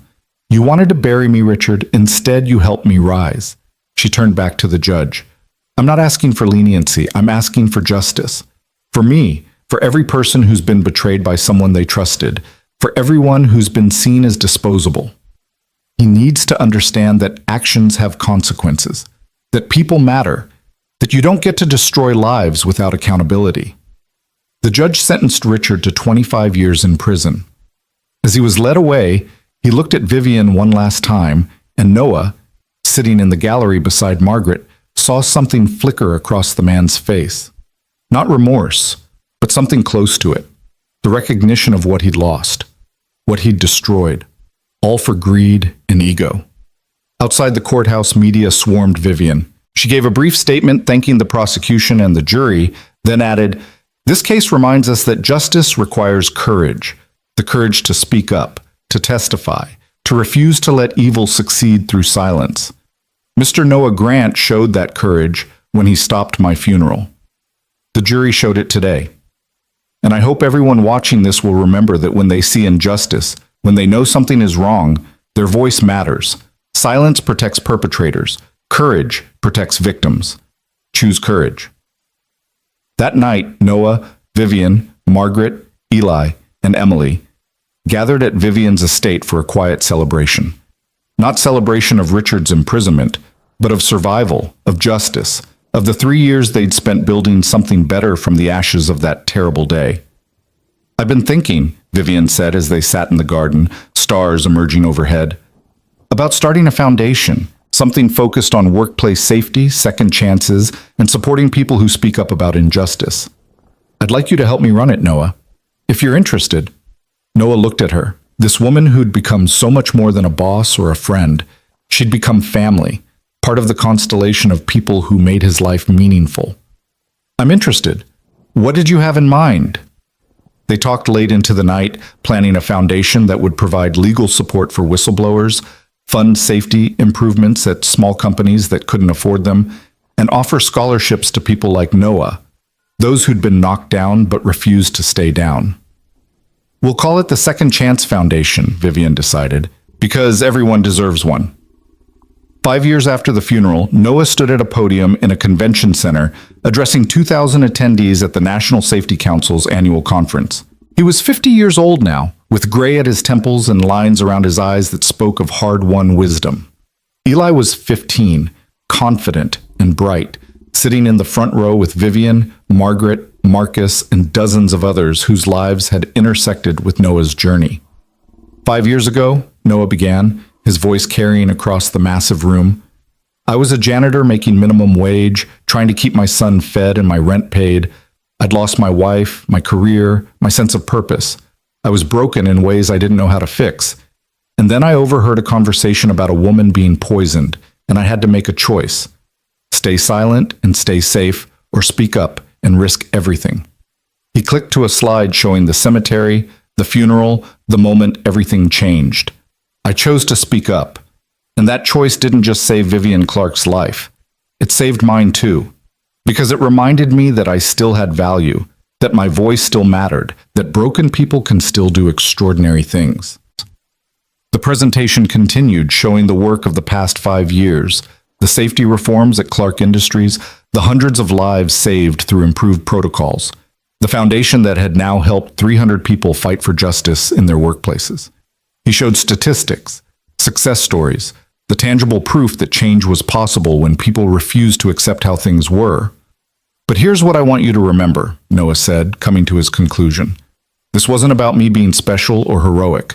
This was about seeing something wrong and refusing to ignore it. Every single person in this room has that same power. You can choose to speak up when you see unsafe conditions. You can choose to support workers who raise concerns. You can choose to prioritize people over profits. Those choices might be hard. They might be risky. But they're also how we create a world where everyone comes home safe at the end of the day." He paused, looking out at the sea of faces. 5 years ago, a woman was about to be buried alive because someone chose greed over life. But she survived because one person chose courage over comfort. That's the lesson. That's what I'm asking you to remember. Your voice matters. Your choices matter. One person really can change everything. Never forget that. The standing ovation echoed through the convention center. As Noah left the stage, Eli met him with a hug that reminded Noah of everything he'd fought for. This boy, this incredible young man who'd survived his mother's death and his father's brokenness and emerged strong and kind and whole. "You were amazing," Eli said. "Thanks, buddy. But the real work isn't in speeches. It's in showing up every day and doing the hard stuff." "I know, you taught me that." That evening, the entire group gathered at a restaurant for dinner. Noah's chosen family, all the people who'd supported him, believed in him, helped him rebuild. Vivian raised her glass in a toast. "To Noah Grant," she said, her eyes shining. "The man who stopped my funeral and started a revolution. The man who proved that second chances aren't just possible, they're powerful. Thank you for seeing me when no one else did. Thank you for refusing to let me die. And thank you for teaching all of us what courage looks like." "To Noah," everyone echoed, glasses clinking. Noah felt emotion clog his throat. "I can't take all the credit. Vivian, you took a chance on a broken janitor. Margaret, you believed in my vision even when it was expensive and disruptive. Marcus, you forgave me and supported my appeal. Eli, you gave me a reason to keep fighting. All of you, you're the reason this worked. You're the reason I'm standing here instead of still scrubbing floors and wondering if I'd ever matter again." He raised his own glass. "So this toast isn't to me. It's to all of us, to second chances, to courage, to refusing to accept that people are disposable, to building a world where everyone's voice matters, where safety comes first, where doing the right thing isn't the exception, it's the rule. That's the world we're creating together. That's the legacy we're building."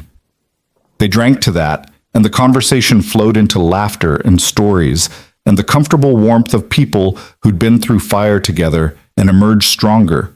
Noah looked around the table at these faces, his family, chosen and given, and felt a contentment he'd never thought he'd experience again. Later, driving home with Eli beside him and Thunder in the back seat, Noah thought about the journey that had brought him here, from that cemetery in the rain to this moment of peace and fulfillment. It hadn't been a straight path. There had been setbacks, doubts, moments when giving up seemed easier than persevering, but he hadn't given up. Neither had Vivian or Eli or any of the people who'd stood by him. They'd all kept fighting, kept believing, kept choosing courage, even when fear whispered that silence was safer. "Dad," Eli said, breaking the comfortable silence, "when I grow up, I want to be like you." Noah glanced at his son, this almost man who carried Sarah's eyes and Noah's stubbornness and a wisdom all his own. "You're already better than me, buddy. You're kinder, braver, more certain of who you are. I'm just trying to keep up. You taught me everything that matters, how to stand up for what's right, how to help people who need it, how to keep going even when things are hard. That's what I want to pass on someday." "Then you will, and you'll make the world better for it." They drove through the city lights, heading home to their house with its yard and its memories and its promise of tomorrow. Thunder dozed in the back seat. The radio played softly. And Noah Grant, once broken but now whole, once silenced but now heard, once dismissed but now valued, knew with absolute certainty that every moment of struggle had been worth it. Because he'd learned the most important lesson of all, that courage doesn't mean never being afraid. It means acting despite fear. It means trusting yourself when no one else does. It means refusing to let the world stay broken when you have the power to fix even one small piece of it. And sometimes, just sometimes, that one act of courage changes everything. Not just for the person you save, but for yourself, for everyone watching, for the world that needs reminding that good people still exist, that hope still matters, that second chances are real. Noah had stopped a funeral 5 years ago and saved a life. But in doing so, he'd also saved his own. He'd proven that broken people can heal, that lost people can find their way, that one voice really can make a difference. That was the legacy he'd leave Eli. Not wealth or status or fame, but the knowledge that every single person has the power to choose courage over comfort, to speak up when silence seems safer, to act when others accept. That power lived in everyone. It just needed someone brave enough to use it.